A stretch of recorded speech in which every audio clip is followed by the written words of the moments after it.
ওরে আল্লাহ! ওগো, তোমার এ কি হলো? তুমি ঠিক আছো গো? ও জান, মরবা না কিন্তু।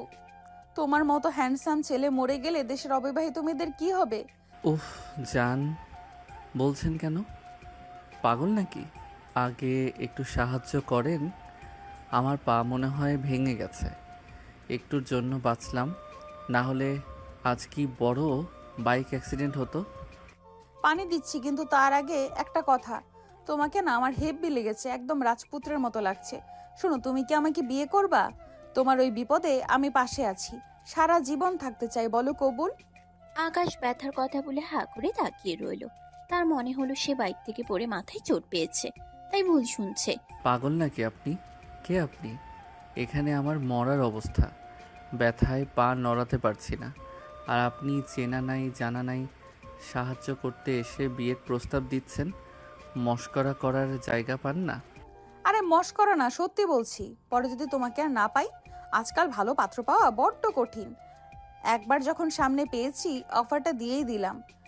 রাজি হয়ে যাও না প্লিজ, দেখবা আমি খুব ভালো রান্না পারি। যত সব পাগলের পাল্লায় পড়লাম। এইটুকু বয়স, কলেজের গণ্ডি পার হয়েছেন কিনা সন্দেহ, তার আবার বিয়ে করার শখ। যত সব ছ্যাঁচড়ামি। সরেন তো রাস্তা থেকে, নিজের চরকায় তেল দেন গিয়ে। এই হচ্ছে আহানা চৌধুরী। কলেজে প্রথম বর্ষে পড়ে, কিন্তু তার ধ্যান জ্ঞান কেবল একটা জিনিসের উপর, সেটা হলো বিয়ে। পাড়ার ঘটক থেকে শুরু করে নিজের বড় বোন, এমনকি বান্ধবীর বড় ভাই, কাউকে সে ছাড়ে না বিয়ের কথা বলতে। তার একটাই কথা। মা, আমার কি বয়স হচ্ছে না? বান্ধবীদের সবার বিএফ আছে, আর আমার একটা হাজবেন্ডও জুটছে না। মা রেগে বেলুন নিয়ে তাড়া করলেও আহানা দমে যাওয়ার পাত্রী নয়। সেদিন বিকেল বেলা আহানা রাস্তা দিয়ে আপন মনে হাঁটছিল আর মনে মনে বরের লিস্ট বানাচ্ছিল। ঠিক তখনই বিকট এক শব্দ। মোড়ের মাথায় একটা নীল রঙের পালসার বাইক স্কিড করে ধপাস করে পড়ে গেল। চালক ছিটকে গিয়ে পড়ল রাস্তার ধারের পাশে। আহানা এক দৌড়ে সেখানে গেল। দেখলো একটা ছেলে ব্যথায় কুঁকড়ে আছে। লম্বা চওড়া ফর্সা গায়ের রং, চোখে চশমা। ছেলেটাকে দেখা মাত্রই আহানার বুকের ভেতর বেহায়া মন গানটা বেজে উঠল। ছেলেটার নাম আকাশ। সে মাস্টার্স সেকেন্ড ইয়ারে পড়ে। আহানা আকাশের হাত ধরে টেনে তুলতে তুলতে তাকে দেখে সেখানেই টাসকি খেয়ে প্রেমে পড়ে গেল। এরপর আকাশের মুখের উপর ঝুঁকে পড়ে একদম চোখের দিকে তাকিয়ে টেনে তুলতে তুলতে তাকে বিয়ের প্রস্তাবও দিয়ে দিল। কিন্তু আকাশ চরম অবাক হলো। তার এতটুকু বয়সে সে এমন কাহিনী দেখেনি। পাগলের পাল্লায় পড়েছে ভেবে সেখান থেকে পালানোর জন্য আকাশ খুঁড়িয়ে খুঁড়িয়ে বাইকটা তুলে কোনো মতে স্টার্ট দিয়ে চলে গেল। আহানা পেছনে দাঁড়িয়ে হাত নাড়তে নাড়তে চিৎকার করে বলল, নামটা তো বলে গেলে না স্বামী সাহেব। তবে চিন্তা নাই, খুঁজে বের করবই। আহানা বাসায় ফিরেই মাকে জড়িয়ে ধরল। মা তখন রান্নাঘরে পিঠা বানাচ্ছিলেন। মা, ও মা, আজ তো আমি আমার রাজপুত্রকে দেখে ফেলেছি। মা গো, ও যখন বাইক থেকে পড়লো, তখন মনে হলো আমার কলিজাটা খসে পড়লো। তুমি জলদি বাবা আর বড় আপাকে বলো আমার বিয়ের ব্যবস্থা করতে। ওই ছেলেটা ছাড়া আমি আর কাউকে বিয়ে করব না। এই মেয়ে, তোর লজ্জা শরম নেই? সারাদিন বিয়ে বিয়ে করে মাথা খেয়ে ফেললি, পড়াশোনার নাম নেই, খালি জামাই জামাই জামাই চাই। যা এখান থেকে, নইলে এই খুন্তি ছ্যাঁকা তোর পিঠে দেবো। তোমরা কেউ আমাকে বোঝো না। বড় আবার বিয়ে দিলা, আর আমার বেলায় খালি ঝাড়ি। আচ্ছা ঠিক আছে, আমি আমার বান্ধবীর সাহায্য নেব, কিন্তু বিয়ে আমি করবই বলে দিলাম। আহানা রুমে গিয়ে দরজা বন্ধ করে তার প্রিয় বান্ধবী আসমাকে কল দিল। আসমা হলো আকাশের ছোট বোন, কিন্তু আহানা সেটা এখনো জানে না। কিরে বিয়ে পাগল, খবর কি? আজ আবার কার প্রেমে পড়লি? আসমা, বিশ্বাস কর, আজ আমি এক হিরোকে দেখেছি। উফ, কি তার চাউনি! আমি তো তাকে ডিরেক্ট বিয়ের প্রস্তাব দিয়ে দিছি, কিন্তু ছেলেটা বড্ড রাগী, আমাকে ঝাড়ি দিয়ে চলে গেছে। যাই হোক, তুই একটা কাজ কর না, আমার জন্য একটা পাত্র খুঁজে দে না। তোর বাবা মাকে বল আমাকে পুত্রবধূ করে নিতে। তোর তো এক বড় ভাই আছে না, দেখ ও আমাকে পছন্দ করে কিনা। আমার না, তুই না সত্যি একটা পাগল। আমার ভাই তোকে দেখলে হার্ট অ্যাটাক করবে। সে বড্ড গম্ভীর মানুষ, সারাদিন বই নিয়ে থাকে। তোকে তো সে আস্ত চিবি খাবে। তোর মতন চটপটে মেয়ের জন্য কি আমার ভাই সাজে? সাজবে না মানে? আমি একবার যাকে টার্গেট করি তাকে ছাড়ি না। তুই শুধু তোর ভাইয়ের একটা ছবি পাঠাতো দেখি, সে কি আমার ওই রাজপুত্রের মতো কিনা। আচ্ছা রাখ, এখন পারবো না। ভাই আজ বাইক অ্যাক্সিডেন্ট করে বাসায় ফিরেছে, মেজাজ খুব খারাপ। পরে কথা বলবো। আহানা ফোন রেখে ভাবলো আসমার ভাইয়েরও বাইক অ্যাক্সিডেন্ট হয়েছে আর তার রাজপুত্রেরও। কি অদ্ভুত মিল। আহানা মনে মনে স্বপ্ন দেখতে শুরু করলো নীল শাড়ি পরে সে ওই রাগী ছেলেটার সামনে দাঁড়িয়ে আছে, আর ছেলেটা বলছে। আহানা, আমি তোমাকে বিয়ে করতে রাজি। আহানা আয়নার সামনে দাঁড়িয়ে নিজের চুল ঠিক করতে করতে বিড়বিড় করলো। রাগে ছেলেদের মানাতে আমার বেশি সময় লাগে না, শুধু একবার সামনে পাই তারপর দেখাচ্ছি বিয়ে কারে বলে। আহানা চৌধুরীর মনের ভেতর এখন কেবল নীল রঙের পালসার বাইক আর সেই রক্তাক্ত রাজপুত্র রাগী চাহনি ঘুরপাক খাচ্ছে। মাস্টার্স পড়ুয়া সে গম্ভীর ছেলেটার একটা ধমক যেন আহানার কানে বাসর রাতের সানাইয়ের মতো বাজছে। রাত তখন 2টা, সারা শহর ঘুমে বিভোর, কিন্তু আহানার চোখে ঘুম নেই। সে বিছানায় এপাশ ওপাশ করছে আর দেয়ালের দিকে তাকিয়ে ভাবছে। ইস, ছেলেটা যখন ব্যথায় কপাল কুঁচকে ছিল তখন তাকে যে হট লাগছিল না। নামটা জানা হলো না গো স্বামী সাহেব, তবে তোমার ওই ব্যান্ডেজ করা হাত পা যদি আমি একটু টিপে দিতে পারতাম তবেই হতো আসল রোম্যান্স। আহানা কল্পনায় দেখছে সে নীল শাড়ি পরে ওই ছেলেটার সামনে দাঁড়িয়ে আছে আর ছেলেটার আকি গলায় বলছে। এই মেয়ে, এত সাজ কেন? আমার মাথা নষ্ট করার ইচ্ছে নাকি? আহানা হাসতে হাসতে বালিশ কামড়ে ধরল। পরদিন সকালে আহানা ঘুম থেকে উঠেই সোজা দাদির ঘরে। দাদি তখন পান সাজাচ্ছিলেন। আহানা গিয়ে দাদির ঘাড়ে চুলে পড়ল। দাদি গো, তোমার নাতনি তো শেষ। একটা সিংহ মার্কা ছেলে দেখে কাল থেকে আমার কলিজা ধকপক ধকপক করছে। তুমি দাদাজানকে একটু বলো না আমার বিয়েটা দিয়ে দিতে। ওরে আমার কচি খুকি, তোর তো কলিজা না, তোর তো বিয়ার ইঞ্জির স্টার্ট হইছে। তা পাত্র কি তরে দেখা কবুল বলছে? আরে না দাদি, ও তো পুরাই রাগী, আমাকে ফালতু বলে চলে গেল। আচ্ছা দাদি, তোমার আর দাদুর বিয়েটা কিভাবে হয়েছিল? প্রেম ছিল নাকি? দাদি পানের বাটাটা সরিয়ে আয়েশ করে বসলেন। ওরে সে কি আর আজকের মতো? তোর দাদু ছিল পাড়ার মোড়ল। আমি যখন পুকুরে কলসি নিয়ে যেতাম তোর দাদু পানির নিচে ডুব দিয়ে আমার পা টেনে ধরতো। আমি ভাবতাম কুমির, পরে দেখি তোর দাদু দাঁত বের করে হাসছে। একদিন তো আম গাছে উঠে আমারে লক্ষ্য করে কাঁচা আম মারলো। আমি রেগে গালি দিতে সে বলল, বিয়া করবি আমারে? আমি বললাম, আগে গাছ থেকে নামো পাত্তর সাহেব। সেই থেকে শুরু। আহানা হেসে গড়াগড়ি খাচ্ছে। ইস দাদি, দাদু তো দেখি হেপি রোমান্টিক ছিল। আমার পাত্রটা তো বাইক থেকে পড়ে গেছে, আমি কি এখন ওর পা টেনে ধরবো? এমন সময় আহানার মা ঘরে ঢুকলেন। এই বুড়ি, নিজের পচা প্রেমের গল্প বলে মেয়েটার মাথা একদম চিবিয়ে খাচ্ছ। আহানা, কলেজে যাচ্ছিস না? যা রেডি হ। সারাদিন বিয়ে বিয়ে করে পড়া মাথায় করছিস। দাদি ফিস ফিস করে বললেন। যা দাদু, তোর মা দেখলে বকবে। কলেজ যা, পাত্তর খুঁজতে থাক। আহানা গান গাইতে গাইতে রুমে চলে গেল। আহানা আজ খুব সুন্দর করে সাজলো। চোখে গাঢ় কাজল, কপালে ছোট লাল টিপার, কাঁধে বইয়ের ব্যাগ। তারপর বাসা থেকে বের হলো। রিকশার জন্য মোড়ে দাঁড়াতে একদল পাড়ার ছেলে তার দিকে তাকালো। আহানার সাথে সাথে ফুঁসে উঠল। এই যে মজনুর দল, এভাবে ড্যাব ড্যাব করে কি দেখছো? ইফটিজিং করছো নাকি? এক্ষুনি পুলিশ ডাকবো। তোমাদের মতো চ্যাংড়া ছেলেদের আমি বিয়ে করব না, আমার পাত্র ফিক্সড। ছেলেরা তো অবাক। কেউ কিছু বলার আগে আহানা মুখ ভেঙচিয়ে কটকট করে সামনের চায়ের দোকানের দিকে হাঁটা দিল। রফিক কাকু, এক কাপ করালিকারের চা দাও তো, মাথাটা ধরেছে। কিরে বিয়ে পাগলি, তোর বাপ কি পাত্র ঠিক করছে নাকি এখনো পাড়া খুঁজে বেড়াস? কাকু, ওরা তো বোঝেই না আমার বিয়ের বয়স পার হয়ে যাচ্ছে, সবাই আমাকে পিচ্চি ভাবে। কাকু আহানাকে কাছে ডেকে কানে কানে একটা বুদ্ধি দিলেন। আহানা সেটা শুনে খিলখিল করে হেসে উঠল। কাকু, এই বুদ্ধিটা সেরা, এবার তো পাত্তর ধরা দেবেই। আহানা আসমাকে কল দিতে আসমা জানালো সে তার নতুন অডি গাড়ি নিয়ে আসছে আহানাকে নিতে। আসমার বাবা অনেক বড় লোক, তাই তার চাল চলনই আলাদা। গাড়ি এসে থামতেই রাজকীয় ভঙ্গিতে ভেতরে ঢুকলো। কি রে মহারানী, আজ তো তোকে একদম কোণের মতো লাগছে। রাস্তায় কি আবার কোনো সিংহ দেখেছিস? আর বলিস না, কালকে ওই অ্যাক্সিডেন্ট করা ছেলেটা আমার মাথায় ঢুকে গেছে। আচ্ছা আসমা, তোর ভাইয়া কি সত্যি খুব গম্ভীর? আরে ভাইয়া তো তিতা করলার চেয়েও বেশি গম্ভীর। তবে তুই যদি আমার ভাইয়ার সামনে যাস, সে নির্ঘাত বরখা পরে পালাবে। তোর মতন বিয়ে পাগলিকে সে দু চোখে দেখতে পারে না। আর এক জায়গায় থাকেও না। একবার সেই অ্যাক্সিডেন্ট করা ছেলে, আবার আমার ভাই। কি বলিস, নিজেও জানিস? একটার পিছু লেগে থাক, এতগুলো হাতারে একটাও পাবি না। গাড়িটা বড় একটা শপিং মলের সামনে দিয়ে যাচ্ছিল।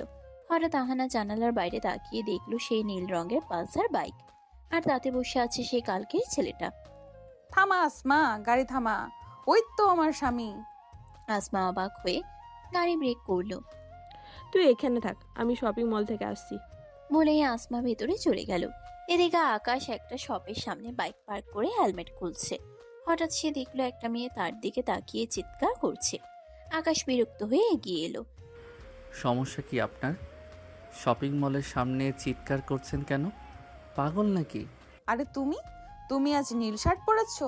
ইস, তোমাকে যে কি সেক্সি লাগছে না। শোনো, তুমি কি আমাকে কালকের জন্য মাফ করবা, নাকি আজই কাজে অফিসে যাবা? ও মাই গড, আপনি কালকের সেই পিচ্ছি মেয়েটা, মাস্টার্স করা একটা ছেলেকে আপনি বিয়ে বিয়ে করে পাগল বানাচ্ছেন। আপনার লজ্জা বলতে কিছু নেই? আকাশের নজর হঠাৎ পাশে থাকা আসমার গাড়ির দিকে গেল। আরে, এটা তো আমাদের বাড়ির গাড়ি। আপনি এখানে কি করছেন? আপনি কি গাড়িটা চুরি করেছেন? ইস, লাল জামা দেখলেই কি দুলা ভাই নাকি? আপনার মতো গাড়ি কি আর কারোর হতে পারে না? এটা আমার গাড়ি। তুমি কি ভাবছো আমি গরিব? বিয়ে করলে এই গাড়িতেই তোমাকে নিয়ে ঘুরবো। আকাশ কিছু বলতে যাবে, ঠিক তখনই তার ফোনে একটা কল এলো।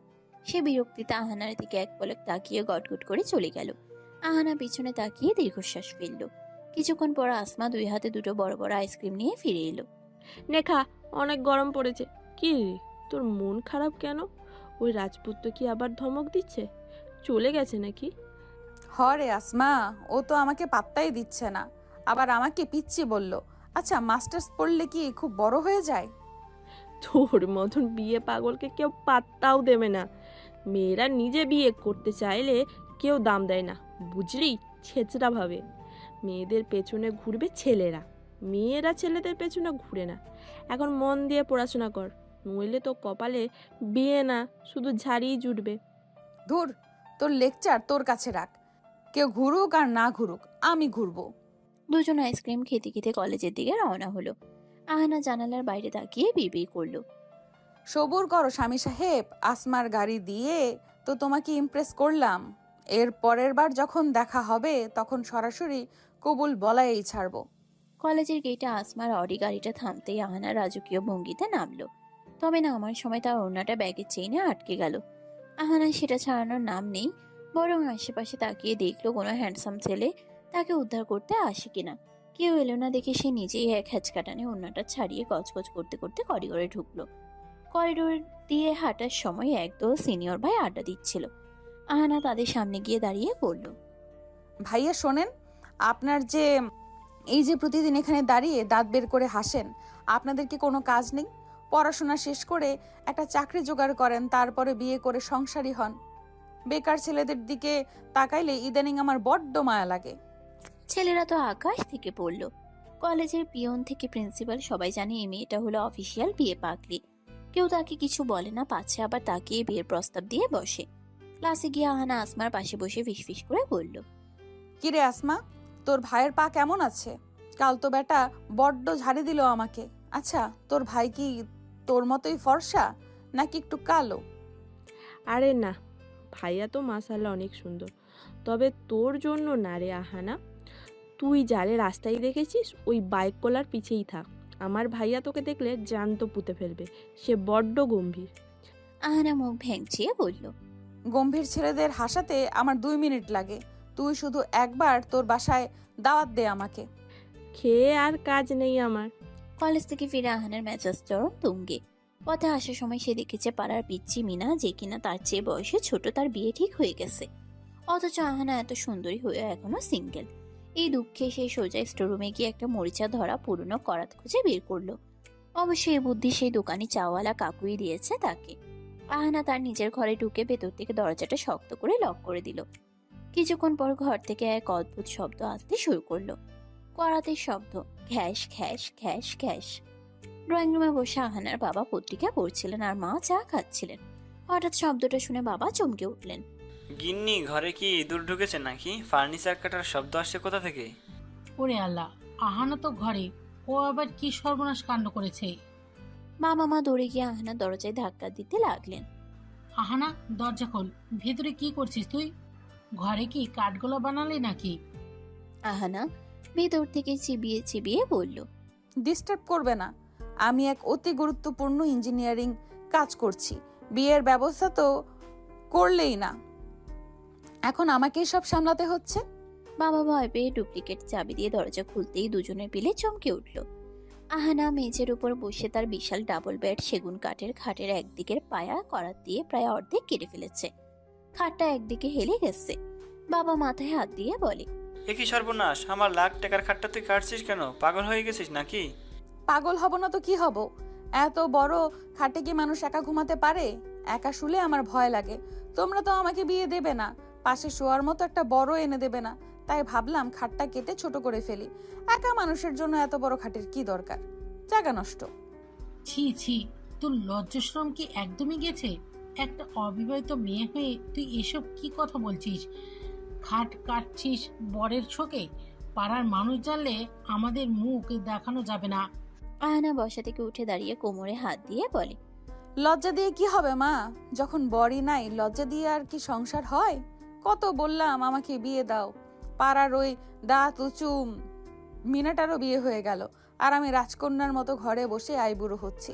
আমার খুব শখ ছিল লাল শাড়ি পরে বরের বাইকের পেছনে বসে ঘুরবো, তা না, তোমরা আমাকে দিয়ে বিসিএস ক্যাডার বানাবে।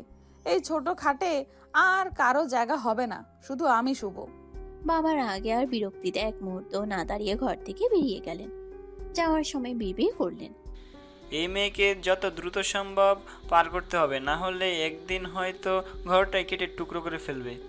মা আহানাকে বকতে বকতে রান্নাঘরের দিকে গেলেন। দাদি দরজায় দাঁড়িয়ে সব দেখছিলেন আর মুখে আঁচল দিয়ে হাসছিলেন। দাদু রে, তোর বুদ্ধি তো খাসা।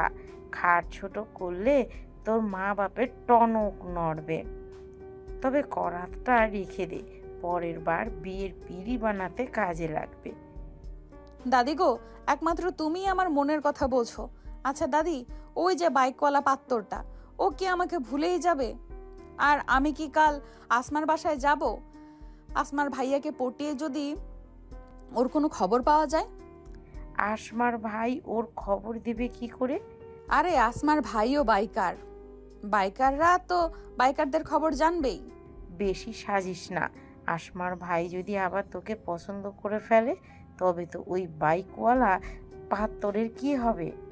ধুর দাদি, আসমার ভাই নিশ্চয়ই ওর মতো বলদি হবে। আমার তো চাই ওই বাইকার সিংহকে। কাল আসমার বাসায় গিয়েই খবর বের করব। বিকেলে আহানা আবার তার ছাদে গিয়ে দাঁড়ালো। তার মাথায় এখন নতুন বুদ্ধি। সে জানে আসমার বাড়িতে গেলে নিশ্চয়ই আসমার বড় ভাইয়ের সাথে দেখা হবে।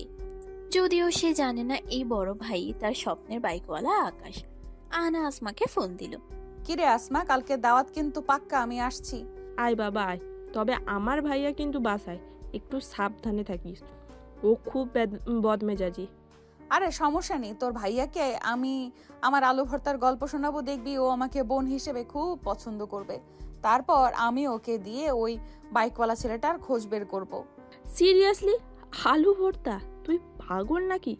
আহানা ফোন রেখে আকাশের কথা ভাবতে ভাবতে আয়নার সামনে গিয়ে দাঁড়িয়ে নিজের গাল টিপে বলল, স্বামী সাহেব, কাল আসমার বাসায় যাচ্ছি, দেখি আপনাকে না পেয়ে আপনার বন্ধুর বা ভাইয়ের কোনো ক্লু পাই কিনা। আপনাকে আমি বিয়ের পিড়িতে বসাবই ইনশাল্লাহ। আহানা জানতো না সে কাল যার বাড়িতে যাচ্ছে সেখানেই তার অ্যাক্সিডেন্ট করা পাওর ব্যান্ডেজ বেঁধে বসে আছে তার জন্য এক বালতি ঝাড়ি নিয়ে। পরদিন আজকের সকালটা আহানার কাছে অন্যরকম। আকাশটা যেন একটু বেশিই নীল, আর বাতাসের গন্ধে কেমন যেন বাসর ঘরের রজনীগন্ধার ঘ্রাণ পাওয়া যাচ্ছে। আহানা আজ ভোর 5টায় ঘুম থেকে উঠেছে। উদ্দেশ্য একটাই, বান্ধবী আসমার বাসায় যাওয়া। তার মাথায় এখন একটাই, ফোন দিয়ে আসমার বড় ভাই নিশ্চয়ই এলাকার সব বাইকারের খবর রাখে। ওই বাইকওয়ালা সিংহটার খোঁজ সে বের করবেই। আহানা আয়নার সামনে দাঁড়িয়ে প্রায় 2 ঘন্টা ধরে সাজলো। হালকা মেকআপ, চোখে টানা কাজল আর কপালে একটা ছোট্ট কালো টিপ। সে তার আলমারির সবচেয়ে সুন্দর জামদানি কামিজটা বের করে পড়েছে। আসমার ভাই যদি আমাকে দেখে পছন্দ করে ফেলে, দূর, সে তো হবে চশমাওয়ালা বলদ। আমার তো চাই ওই রাগী বাইকওয়ালা পাত্তরকে, যে এক ধমকে আমার জান বের করে দিবে। আসমাদের বিশাল রাজকীয় বাড়ির গেটে এসে আহানা থামলো। হাতে একটা দামি মিষ্টির প্যাকেট আর ব্যাগের ভিতর সেই বিশেষ আলু ভর্তা, যেটা সে নিজের হাতে বানিয়েছে আসমার ভাইকে ইমপ্রেস করতে। কারণ তার হাতের আলু ভর্তার ফ্যান সবাই। শুনতে হাস্যকর হলেও এটাই সত্যি। গেটে ঢুকার সময় দারোয়ান তাকে আটকাতে গেল। এই যে চাচা, পথ ছাড়েন। আমি এই বাড়ির হবু, মানে বান্ধবীর বান্ধবী। হ্যাঁ, বেশি কথা বললে আপনার নামে বড় সাহেবের কাছে নালিশ দেব। বেচারা দারোয়ান ভয়ে রাস্তা ছেড়ে দিল। আহানা রাজকীয় ভঙ্গিতে ড্রয়িং রুমে ঢুকলো। আসমা তখন সোফায় বসে ফোন টিপছিল। আহানাকে দেখে সে হা করে তাকিয়ে রইল।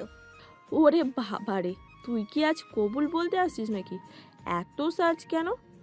আসমা, তোর ভাইকে দেখবো তো, তাই একটু ডেকোরেশন করলাম। তোর ভাই কই? ডাক দে তো দেখি, আমার সাথে পরিচয় করিয়ে দে। আমি ওনার জন্য নিজের হাতে আলু ভর্তা এনেছি। আহানা জানতো না ড্রয়িং রুমে ঠিক পাশের লাইব্রেরি রুমে আকাশ বসে ল্যাপটপে কাজ করছিল। তার পায়ে ব্যান্ডেজ, মেজাজ তুঙ্গে। গতকালকে সেই রাস্তার পাগল মেয়েটার কথা মনে পড়লেই তার রক্তচাপ বেড়ে যাচ্ছে। ঠিক তখনই আসমা চিৎকার করে ডাকলো, ভাইয়া, ও ভাইয়া, দেখো আমার জানের জান বান্ধবী আহানা এসেছে। তোমার সাথে পরিচয় করাই দিই, এসো। ও 1 নম্বরের বিয়ে পাগলি। আকাশ ল্যাপটপ বন্ধ করে ঘুরিয়ে ঘুরিয়ে ড্রয়িং রুমের দিকে আসতে লাগলো। আহানা তখন সোফায় বসে দুলছিল আর মনে মনে রিহার্সাল দিচ্ছিল। ভাইয়া, আপনার সাথে পরিচয় হয়ে ভালো লাগলো। আপনার কোনো বন্ধু কি নীল পালসার চালায়? আকাশ ড্রয়িং রুমে ঢুকতেই আহানা উঠে দাঁড়ালো। দুজনের চোখাচোখি হলো। 1 সেকেন্ড, 2 সেকেন্ড, 3 সেকেন্ড। ওরে আমার কপাল! ওগো, তুমি এখানে কেন? তুমি কি আমার পিছু পিছু এখানেও চলে আসছো? আসমা, এই যে সেই সিংহ, এই তো আমার সেই স্বামী।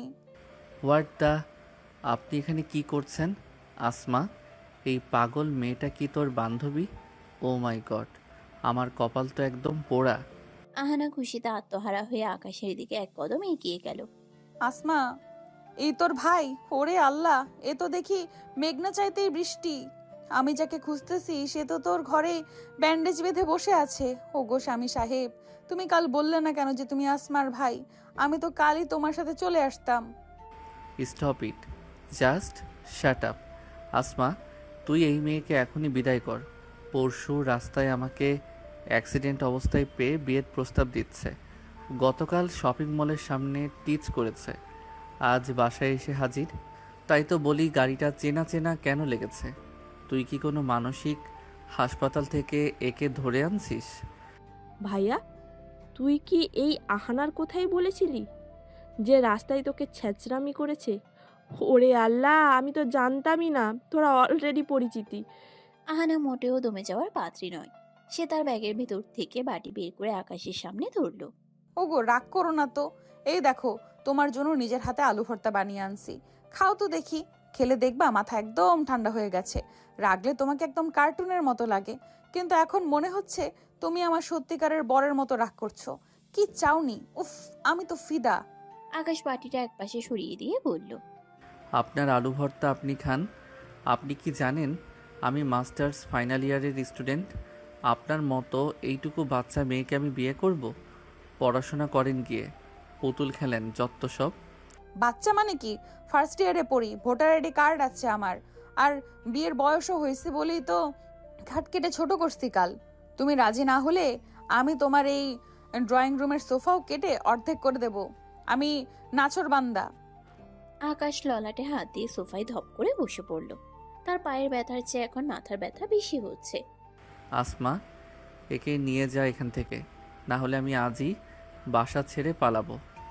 পালাবা কোথায়? আসমার বিয়ে হবে, তখন তো আমাকে বারবার আসতেই হবে। আর তুমি যেখানেই যাও আমি নীল শাড়ি পরে তোমার পিছে পিছে ঘুরবো, তোমার চশমার কাজ ঝাপসা করে দেব আমার ভালোবাসা দিয়ে। আহানা হঠাৎ আকাশের খুব কাছে গিয়ে ফিসফিস করে বলল, শোনো সাহেব, তুমি যতই বকা দাও, তোমার ওই রাগী চোখের মায়া আমি একবার ধরে ফেলেছি। তুমি আমাকে পাগল বলছো তো? ঠিক আছে, তোমার প্রেমে পাগল হয়ে আমি এ বাড়িতে বউ হয়েই ঢুকবো। তখন দেখবো তুমি বাইক নিয়ে কই পালাও। আকাশ আহানার চোখের দিকে তাকাতেই দেখলো সেখানে এক অদ্ভুত জেদ আর মায়া। মেয়েটা আসলেও পাগল, কিন্তু তার এই বেহায়া সাহস আকাশের ভেতরটা নাড়িয়ে দিল। বিয়ের শখ মিটিয়ে দেব আমি আপনার। কাল থেকে আমাদের বাড়িতে পা দিলে কিন্তু পুলিশ ডাকবো। ডাকো, পুলিশ এসে দেখবে আমরা বর বউ ঝগড়া করছি, তারা আমাদের কাজী অফিসে নিয়ে গিয়ে উল্টো বিয়ে দিয়ে দিবে। কাকু আমাকে এই বুদ্ধিই দিছে। আকাশ আর সহ্য করতে না পেরে ল্যাংড়াতে ল্যাংড়াতে নিজের রুমে গিয়ে সজোরে দরজা বন্ধ করে দিল। আহানা ড্রয়িং রুমে দাঁড়িয়ে বিজয়ের হাসি হাসলো। আসমা, তোর ভাই তো দেখি আমার প্রেমের জালে অলরেডি আটকে গেছে। দেখলি কেমন লজ্জা পেয়ে পালালো। ওটা লজ্জা না রে পাগলি, ওটা ছিল জীবন বাঁচানোর তাগিদ। তুই সত্যি পারিসও আহানা। আহানা আজ পাশে ফেরার পথে রাস্তায় নাচতে নাচতে ফিরল। তার নীল পালসারওয়ালা স্বামী এখন তার চোখের সামনে। সে বিড়বিড় করে বলল, সবুর করো আকাশ সাহেব, বিয়ের পিড়ি রেডি করো, অহনা চৌধুরী আসছে তোমার গলার হার হতে। আকাশ আজকাল বাসে ফিরলেই আগে জানালা দরজা চেক করে। তার মনে হয় ওই পাগল মেয়েটা হয়তো ভেন্টিলেটর দিয়েও ঢুকে পড়তে পারে। মাস্টার্স ফাইনাল ইয়ারে থিসিস নিয়ে এসে ব্যস্ত, কিন্তু তার কপালে চিন্তার ভাঁজ ফেলেছে কলেজের ফার্স্ট ইয়ারের এক পিচ্চি। সেদিন রাত তখন 12:30। আকাশে এক ফালি চাঁদ হাসছে। আকাশ তার রুমে বসে ল্যাপটপে কাজ করছিল। হঠাৎ খসখস শব্দ শুনে সে জানালার দিকে তাকালো। দেখলো একটা হাত গ্রিল ধরে ওঠার চেষ্টা করছে। আকাশ চমকে উঠে জানালার কাছে যেতেই দেখলো আহানা। দুই বিনুনি করা, পরনে কামিজ আর পিঠে একটা ছোট ব্যাগ। সে পাইপ বেয়ে কার্নিশ দিয়ে আকাশের দোতলা রুমে উঠে এসেছে। আকাশ আতঙ্কে চিৎকার করে উঠতে গিয়েও গলা চেপে ধরে। ওরে বাবারে, আপনি এখানে কি করছেন? মরে যাবেন তো, নিচে নামেন বলছি। আহানা হাঁপাতে হাঁপাতে জানালার গ্রিল দিয়ে ভিতরে পা গড়িয়ে বলে, ওগো, মরলে তো তোমার কোলেই মরবো, নামবো কেন? আসমা তো ঘুমাচ্ছে, তাই পাইপ বেয়ে চলে আসলাম। তোমার ওই ব্যান্ডেজ করা পাটা কি আজ খুব ব্যথা করছে? আমি একটু মালিশ করে দিই। আহানা এক ঝটকায় রুমের ভিতর ঢুকে পড়লো। আকাশ তো ভয় নীল হয়ে গেছে। আব্বু আম্মু দেখলে আস্তার পিঠের চামড়া থাকবে না। আপনি কি আস্ত একটা ডাকাত? একটা অবিবাহিত ছেলের রুমে এভাবে মাঝরাতে ঢুকে পড়লেন? মান ইজ্জত সব শেষ করে দিবেন আমার। ইজ্জত দিয়ে কি করবা? স্বামী স্ত্রীর মধ্যে আবার ইজ্জত কিসের? তুমি তো কবুল বললেই সব হালাল হয়ে যাবে। ঠিক তখনই বাইরে আসমার মায়ের গলার আওয়াজ পাওয়া গেল। আকাশ, তুই কার সাথে কথা বলছিস বাবা? আকাশের হার্টবিট তখন 140। সে পাগলের মতো আহানাকে দেখল। আলমারি না খাট, শেষ পর্যন্ত সে আহানাকে হ্যাচকা টান দিয়ে তার বিশাল কম্বলের নিচে ঢুকিয়ে দিল। আহানা কম্বলের ভেতর থেকে ফিসফিস করে, ওরে আল্লাহ, তুমি তো হেভি রোমান্টিক। বিয়ের আগে এক কম্বলের নিচে, আমি তো শেষ। চুপ করেন একদম। শব্দ করলে আমি আপনাকে জানালা দিয়ে ধাক্কা দিয়ে ফেলে দেব। মা রুমে ঢুকে আকাশকে একটু অস্থির দেখে কপালে হাত দিলেন। আকাশ তখন বিছানায় আহানার উপর একরকম আড়াল হয়ে বসে আছে, যাতে নিঃশ্বাস নেওয়ার শব্দও না বোঝা যায়। অনিচ্ছাকৃতভাবে আহানার গায়ের বুনো ফুলের ঘ্রাণ আকাশের নাকে লাগলো। আহানা তখন কম্বলের ভেতরে আকাশের পায়ে সুড়সুড়ি দিচ্ছে। আকাশ যন্ত্রণায় মুখ টিপে বসে রইল।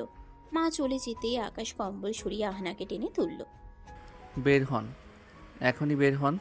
পিচ্ছি একটা মেয়ে, বিয়ে পাগল কোথাকার। লজ্জা বলতে কিছু নাই আপনার? কাল থেকে কলেজে আপনাকে দেখলে আমি পুলিশ ডাকবো।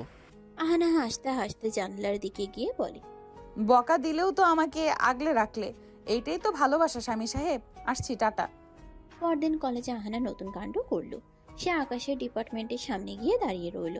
আকাশ যখন তার বন্ধুদের সাথে বের হচ্ছে, আহানা উচ্চস্বরে চিৎকার শুরু করলো, এই যে আমার হ্যান্ডসাম পাত্তর যাচ্ছে। আকাশ, আজ দুপুরে আমার সাথে টিফিন করবা না? তোমার জন্য তিতা করল্লা ভাজি আনছি, একদম তোমার মেজাজের মতো। আকাশের বন্ধুরা তো হাসতে হাসতে শেষ। কি রে আকাশ, তোর ফ্যান ফলোয়িং তো হেভি। আকাশ অপমানে লাল হয়ে আহানার কাছে গেল। আপনার কোনো পড়াশোনা নেই? ফার্স্ট ইয়ারের পিচ্ছি মেয়ে আপনি মাস্টার্সের করিডোরে এসে স্যাবলামি করছেন। লজ্জা লাগে না আপনার? লজ্জা তো বরের সামনে পেতে হয়, সবার সামনে না। আর আমি তো ইফটিজিং থেকে তোমাকে বাঁচাচ্ছি। কোনো মেয়ে যেন তোমার দিকে তাকাতে না পারে, তাই মার্ক দিয়ে দিচ্ছি যে এই মাল বুকড। আকাশ তাকে বকে সেখান থেকে তাড়িয়ে দিল, কিন্তু আহানা দমে যাওয়ার পাত্রী নয়। বিকেলে আকাশ যখন বাইক নিয়ে টিউশনিতে যাচ্ছিল, সিগন্যাল পড়তেই দেখলো রাস্তার মাঝখানে একটা মেয়ে বিশাল একতোড়া লাল গোলাপ নিয়ে দাঁড়িয়ে আছে। পেছনে একটা ব্যানার, তাতে লেখা, আকাশ কবুল বলবা কবে। আশেপাশের মানুষ হাসছে, ভিডিও করছে। আকাশ হেলমেটের ভেতর গরমে আর লজ্জায় সেতু হয়ে যাচ্ছে। সে বাইক থেকে নামলো। আহানা, এটা কি সার্কাস? আপনি কি আমাকে পুরো শহরের সামনে হাসির পাত্র বানাবেন? আহানা গোলাপের তোড়াটা আকাশের দিকে বাড়িয়ে দিয়ে বলে। হাসির পাত্র কেন? বীরের পাত্র হবা। বলো, এই গোলাপগুলো নিবা নাকি আমি এক্ষুনি অ্যাকশন শুরু করব? তোমার ওই রাগী লুকটা আমার খুব পছন্দ আকাশ। একটা বার শুধু বলো, হ্যাঁ অহনা আমি তোমাকে বিয়ে করব। কোনো দিন না। আপনার মতো একটা ইম্যাচিওর বিয়ে পাগল মেয়েকে আমি কোনো দিন বিয়ে করব না। আপনি আমার যোগ্যই না। পড়াশোনা শিখুন, বড় হন, তারপর বিয়ের স্বপ্ন দেখেন। ফালতু মেয়ে একটা। আকাশ গোলাপের তোড়াটা একপাশে ঠেলে দিয়ে বাইক স্টার্ট দিয়ে তীব্র গতিতে চলে গেল। রাস্তার ধুলো উড়ে আহানার চোখে লাগলো। আহানা চোখের পানি মুছে হাসলো। সে দমে যাওয়ার মেয়ে নয়। সে জানতো আকাশ তাকে পিচ্ছি বলে পচাবে, কিন্তু সে এটাও জানে আকাশের মতো গম্ভীর সিংহকে বাগে আনতে হলে এই পাগলামিই একমাত্র ওষুধ। আহানা বিড়বিড় করলো। পচাও আকাশ সাহেব, যত পারো পচাও। যেদিন আমি লাল বেনারসি পরে তোমার ঘরে গিয়ে তোমার ওই নীল শার্টটা আয়রন করে দেব, সেদিন বুঝবা এই পিচ্চি মেয়েটা তোমার জীবনে কত বড় ভালোবাসা। আহানা বাসায় ফিরে আসমাকে কল দিল। আসমা, তোর ভাই তো আজ আমাকে খুব অপমান করলো রে। কিন্তু তুই কি জানিস, অপমান করলে ওরে আরো বেশি সেক্সি লাগে। কাল আমি তোর বাসায় যাব না, কাল আমি তোদের ড্রয়িং রুমে গিয়ে অনশন করব। দেখি পাত্তর সাহেব কতক্ষণ পাত্তা না দিয়ে থাকে। আসমা হাসতে হাসতে বলল, তোর জন্য পাগলদের ডাক্তার ডাকতে হবে আহানা। তোর মতন মেয়ে আমি দুনিয়ায় দুটো দেখি নাই। সেদিন বিকেল থেকে আকাশটা মেঘলা হয়েছিল। আকাশের মেজাজটাও আকাশে মেঘের মতোই ভার। ল্যাপটপে থিসিসের কাজ করছে আর বারবার মনে পড়ছে ওই আপদটার কথা।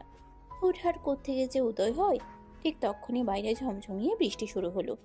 আকাশ জানালার পর্দা সরাতেই তার কলিজা শুকিয়ে গেল। ল্যাম্পপোস্টের নিচে ভিজে একাকার হয়ে দাঁড়িয়ে আছে আহানা। তার হাতে একটা টিফিন ক্যারিয়ার। মেয়েটা কাঁপছে কিন্তু নড়ার নাম নেই। আকাশ জানালা খুলে চিৎকার করে বলল, এই মেয়ে, ঘরে যান। নিউমোনিয়া হয়ে মরে যাবেন তো। ভিজছেন কেন? আহানা বৃষ্টির শব্দে গলা চড়িয়ে বলে, কবুল না বলা পর্যন্ত সরবো না। এ দেখো, তোমার জন্য তোমার প্রিয় খিচুড়ি রান্না করে আনছি। তুমি জানলা দিয়ে হাত বাড়াও, আমি পাইপ দিয়ে তুলে দিচ্ছি। আকাশ বিরক্ত হয়ে জানালা বন্ধ করে দিল। কিন্তু 10 মিনিট পর দেখলো শব্দ আসছে, খস খস খস খস। আহানা আবার সেই পাইপ বেয়ে কার্নিশে ওঠার চেষ্টা করছে, কিন্তু এবার বৃষ্টিতে পাইপ পিচ্ছিল। আকাশের হার্টবিট বেড়ে গেল। সে জানালা খোলার আগেই দেখলো আহানা নিয়ন্ত্রণ হারিয়ে সোজা নিচে পড়ে গেল। একটা বিকট চিৎকার, আর তারপর সব চুপ। আকাশ পাগলের মতো নিচে দৌড়ে গেল। দেখলো আহানা ড্রেনের পাশে কাদামাখা অবস্থায় পড়ে আছে। তার মাম পাটা অদ্ভুতভাবে বেঁকে গেছে। আকাশ আহানাকে কোলে তুলে নিয়ে বলে, পাগল? আপনি কি আস্ত একটা পাগল? কেন এসব সার্কাস করেন? আহানার ব্যথায় মুখ নীল হয়ে গেছে, কিন্তু সে হাসছে। ওগো স্বামী সাহেব, কোলে তো নিলা, এবার কি ডিরেক্ট বাসর ঘরে নিয়ে যাবা? উফ, পাটা মনে হয় ডিসকানেক্টেড হয়ে গেছে। আকাশ তাকে ধমক দিয়ে গাড়ি করে বাসায় পাঠিয়ে দিল। বাসার সবাই তখন তারা সবই বুঝলো। লজ্জায় চুপও হয়ে গেল। এরপর আকাশ চলে গেল, কিন্তু আহানার জেদ কমলো না। 3 দিন পর আহানা বাসায় বসে থাকতে থাকতে অস্থির হয়ে গেছে। তার বাম পায়ে প্লাস্টার, হাতে একটা লাঠি। মা বাবা বকাঝকা করে ক্লান্ত। দাদি পাশে বসে শুধু হাসেন। আহানা হঠাৎ লাঠিতে ভর দিয়ে খুঁড়িয়ে খুঁড়িয়ে বাসা থেকে বেরিয়ে পড়ল। গন্তব্য পাড়ার বিখ্যাত ঘটক কানা কুদ্দুস চাচার ঘর। কুদ্দুস চাচা পান চিবোচ্ছিলেন। আহানাকে এই অবস্থায় দেখে তিনি চমকে উঠলেন। কিরে মা জননী, অ্যাক্সিডেন্ট করলি নাকি? এক খরা পা নিয়ে বিয়ার পাত্র খুঁজতে আসছিস? চাচা, পাত্তর খোঁজা লাগবে না, পাত্তর ফিক্সড। নাম আকাশ, আসমার বড় ভাই, মাস্টার্সে পড়ে। আপনি শুধু কাল ওদের বাসায় গিয়ে আমার বিয়ার পয়গাম দিয়ে আসবেন। বলবেন আপনার নাতি পঙ্গু হয়ে গেছে ভালোবাসায়, এখন ও যদি বিয়ে না করে তবে খুনের মামলা দিব। আরে মা, পাত্র তো হিংসা মার্কা। তোর এই ভাঙা পা দেখে কি কবুল বলবো? লোকে তো ভাববো বিয়ার আগে তুই মারামারি করছিস। চাচা, আপনি শুধু গিয়ে বলবেন অহনা রাজি। ও যদি না বলে তবে ওর বাইকের চাকা আমি পাংচার করে দেব। আপনি এই 500 টাকা রাখেন, কালই যাবেন, মিষ্টির প্যাকেট আমি পাঠিয়ে দিব। কুদ্দুস চাচা আশ্বাস দিয়ে বিদায় করলেন। মনে মনে ভাবলেন, এমন বিয়ে পাগল মেয়ে জামানায় একটাও দেখি নাই। নিজের বিয়ে নিজে ঘটকালি করে, তাও লুলা হইয়া যায় বিয়ার লেগে। মাবুদ, কালে কালে কত কি দেখব। বিকেলে আসমা এলো আহানাকে দেখতে। আহানার রুমের অবস্থা তথই বোঝ। দেয়ালে চার্ট পেপারে লেখা মিশন আকাশ। আসমা আহানার প্লাস্টার করা পা দেখে কপালে হাত দিল। আহানা, তুই কি আসলেই পাগল হয়ে গেছিস? শুনলাম এই ভাঙা পা নিয়ে তুই ঘটকের কাছে গেছিস। কেন রে? জোর করে কি কারোর ভালোবাসা পাওয়া যায়? জোর না রে আসমা, এটা অধিকার। তোর ভাই তো আমাকে বকা দেয়, তার মানে সে আমাকে নোটিস করে। নোটিস করলেই তো ভালোবাসা হবে। ভুল বুঝছিস না আহানা। ভাইয়া কাল রাতে আমাকে পরিষ্কার বলে দিয়েছে, তোর ওই বান্ধবী যদি আর আমাদের ছায়াও মারায় তবে আমি বাসা ছেড়ে হোস্টেলে চলে যাব।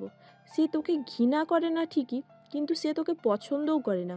তুই বাচ্চা মানুষ, ও মাস্টার শেষ করেছে, তোদের কোনো মিল নেই। তুই ওকে ভুলে জানা প্লিজ। কেন নিজেকে এভাবে ছোট করছিস? আহানার চোখের কোণে এক ফোঁটা পানি জমল। ভুলে যাব? যাকে একবার স্বামী মেনে ঘাট কেটে ছোট করেছি তাকে ভুলে যাব?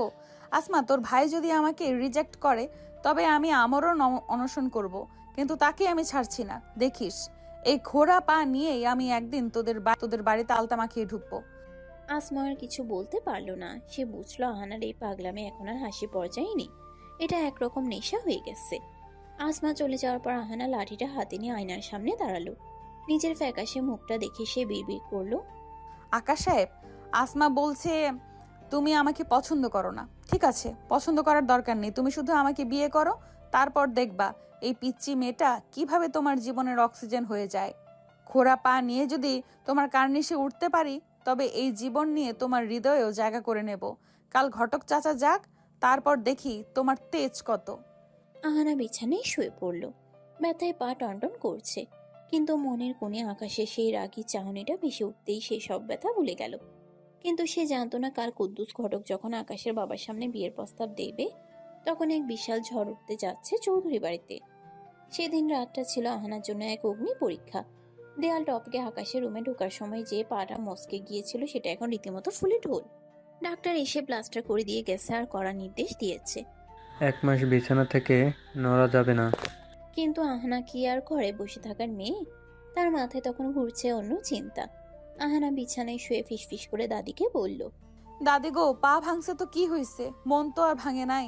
তুমি শুধু চুপি চুপি কানা কুদ্দুস ঘটককে আমার রুমে পাঠিয়ে দাও। পাত্তর হাতছাড়া হয়ে যাচ্ছে, আর আমি ঘরে বসে আঙুল চুষবো? দাদি প্রথমে ভয় পেলেও নাতনির কান্নাকাটি দেখে শেষ পর্যন্ত ঘটককে খবর দিলেন। কুদ্দুস ঘটক ঘরে ঢুকতেই আহানা লাঠি টুকটুক করে উঠে বসলো। চাচা বসুন, 500 টাকা অগ্রিম দিচ্ছি। কাল সকালে আপনি আসমাদের বাসায় যাবেন আমার বিয়ের প্রস্তাব নিয়ে। ওরে মা জননী, এই ভাঙা পানিয়া বিয়ার শখ জাগলো। বলতে এলাক একবার, দেরি হয় না আর। আর পাত্তর তো শুনছি মাস্টার্স পাস, অনেক বড় ঘরের ছেলে। তোর এই অবস্থা দেখলে সে কি কবুল বলবো? চাচা, আপনি শুধু গিয়ে বলবেন মেয়ে পঙ্গু হয়ে গেছে ওর প্রেমে, এখন ও যদি বিয়ে না করে তবে আমি বিষ খাবো।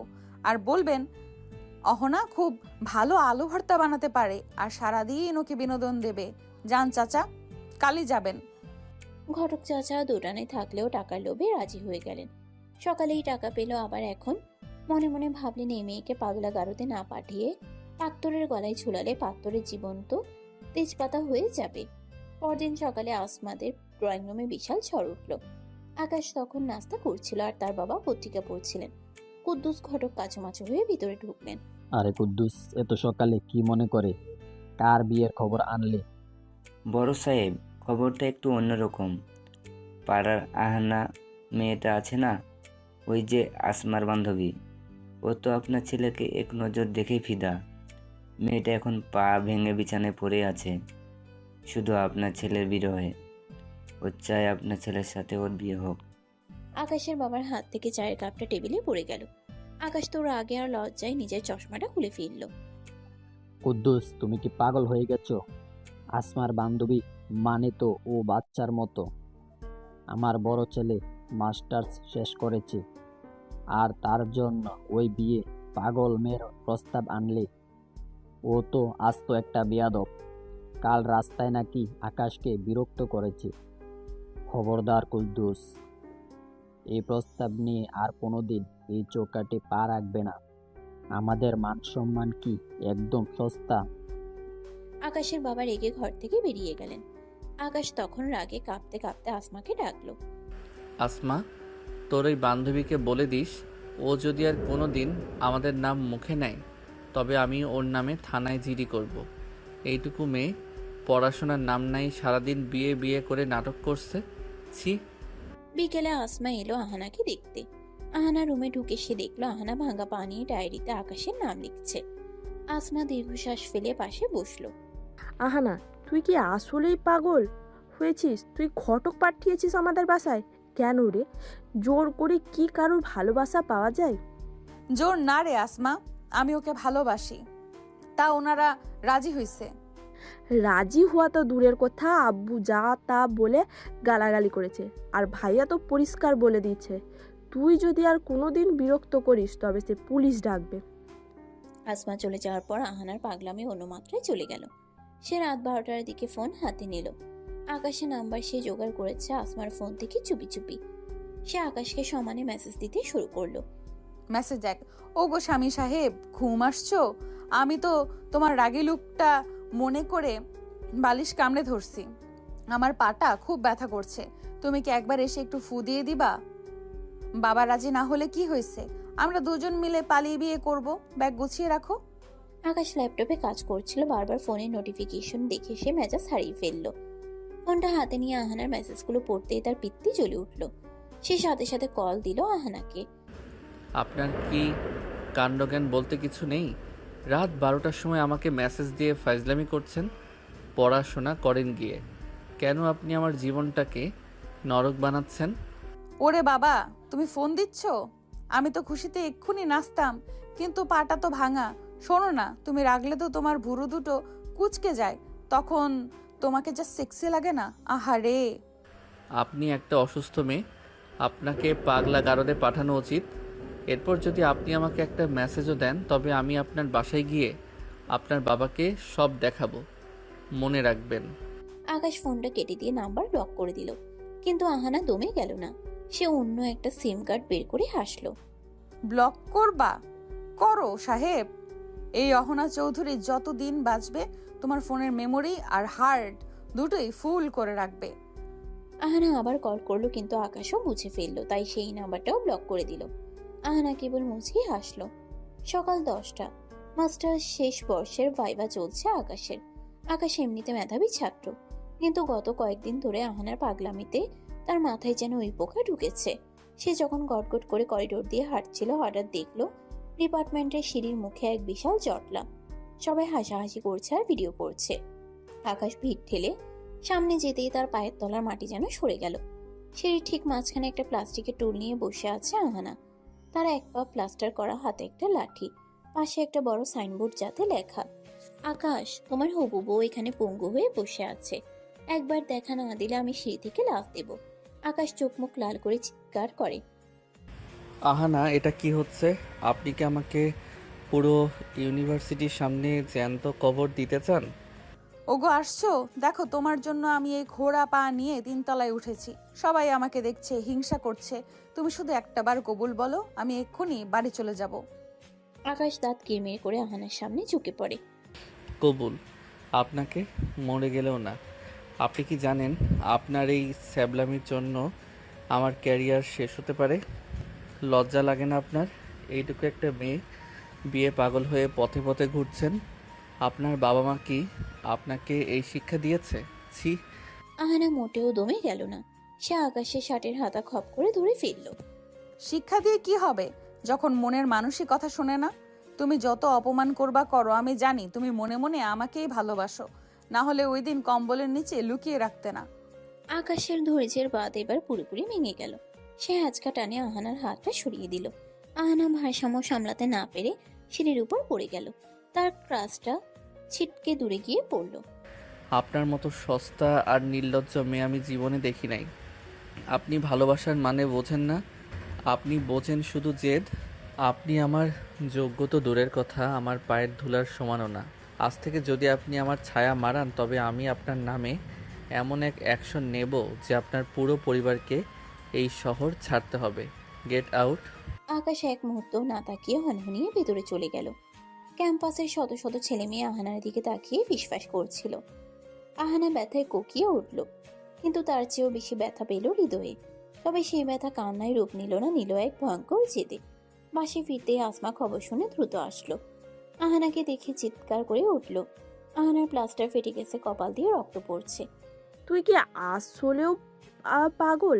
ভাই আজ তোকে সবার সামনে অপমান করেছে, তবুও তুই বুঝছিস না? কেন নিজেকে এভাবে শেষ করছিস? অপমান? ওটা তো ওর ভালোবাসা রে আসমা। ও আমাকে ছুঁয়ে দিছে, এটাই অনেক। আর শোন, ও আমাকে পায়ের ধুলো বলছে না, দেখিস এই ধুলোর পরেই ও একদিন নিজের মাথা নত করবে। আসমা বিরক্ত হয়ে চলে গেল।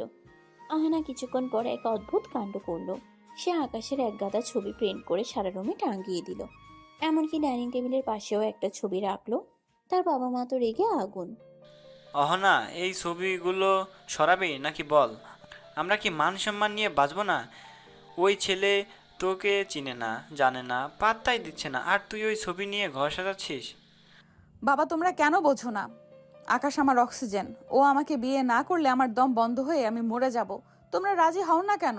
শুধু একবার গিয়ে বলো আমার মেয়ে আপনার ছেলেকে ছাড়া হাত খাবে না, দেখবা রাজি হয়ে যাবে। সে কোনোদিনও হবে না। আমি আসমা মায়ের সাথে কথা বলছি, তারা পরিষ্কার মানা করে দিছে। তুই বরং এই পাগলামি থামা, আমরা তোর বিয়ে অন্য কোথাও ঠিক করছি।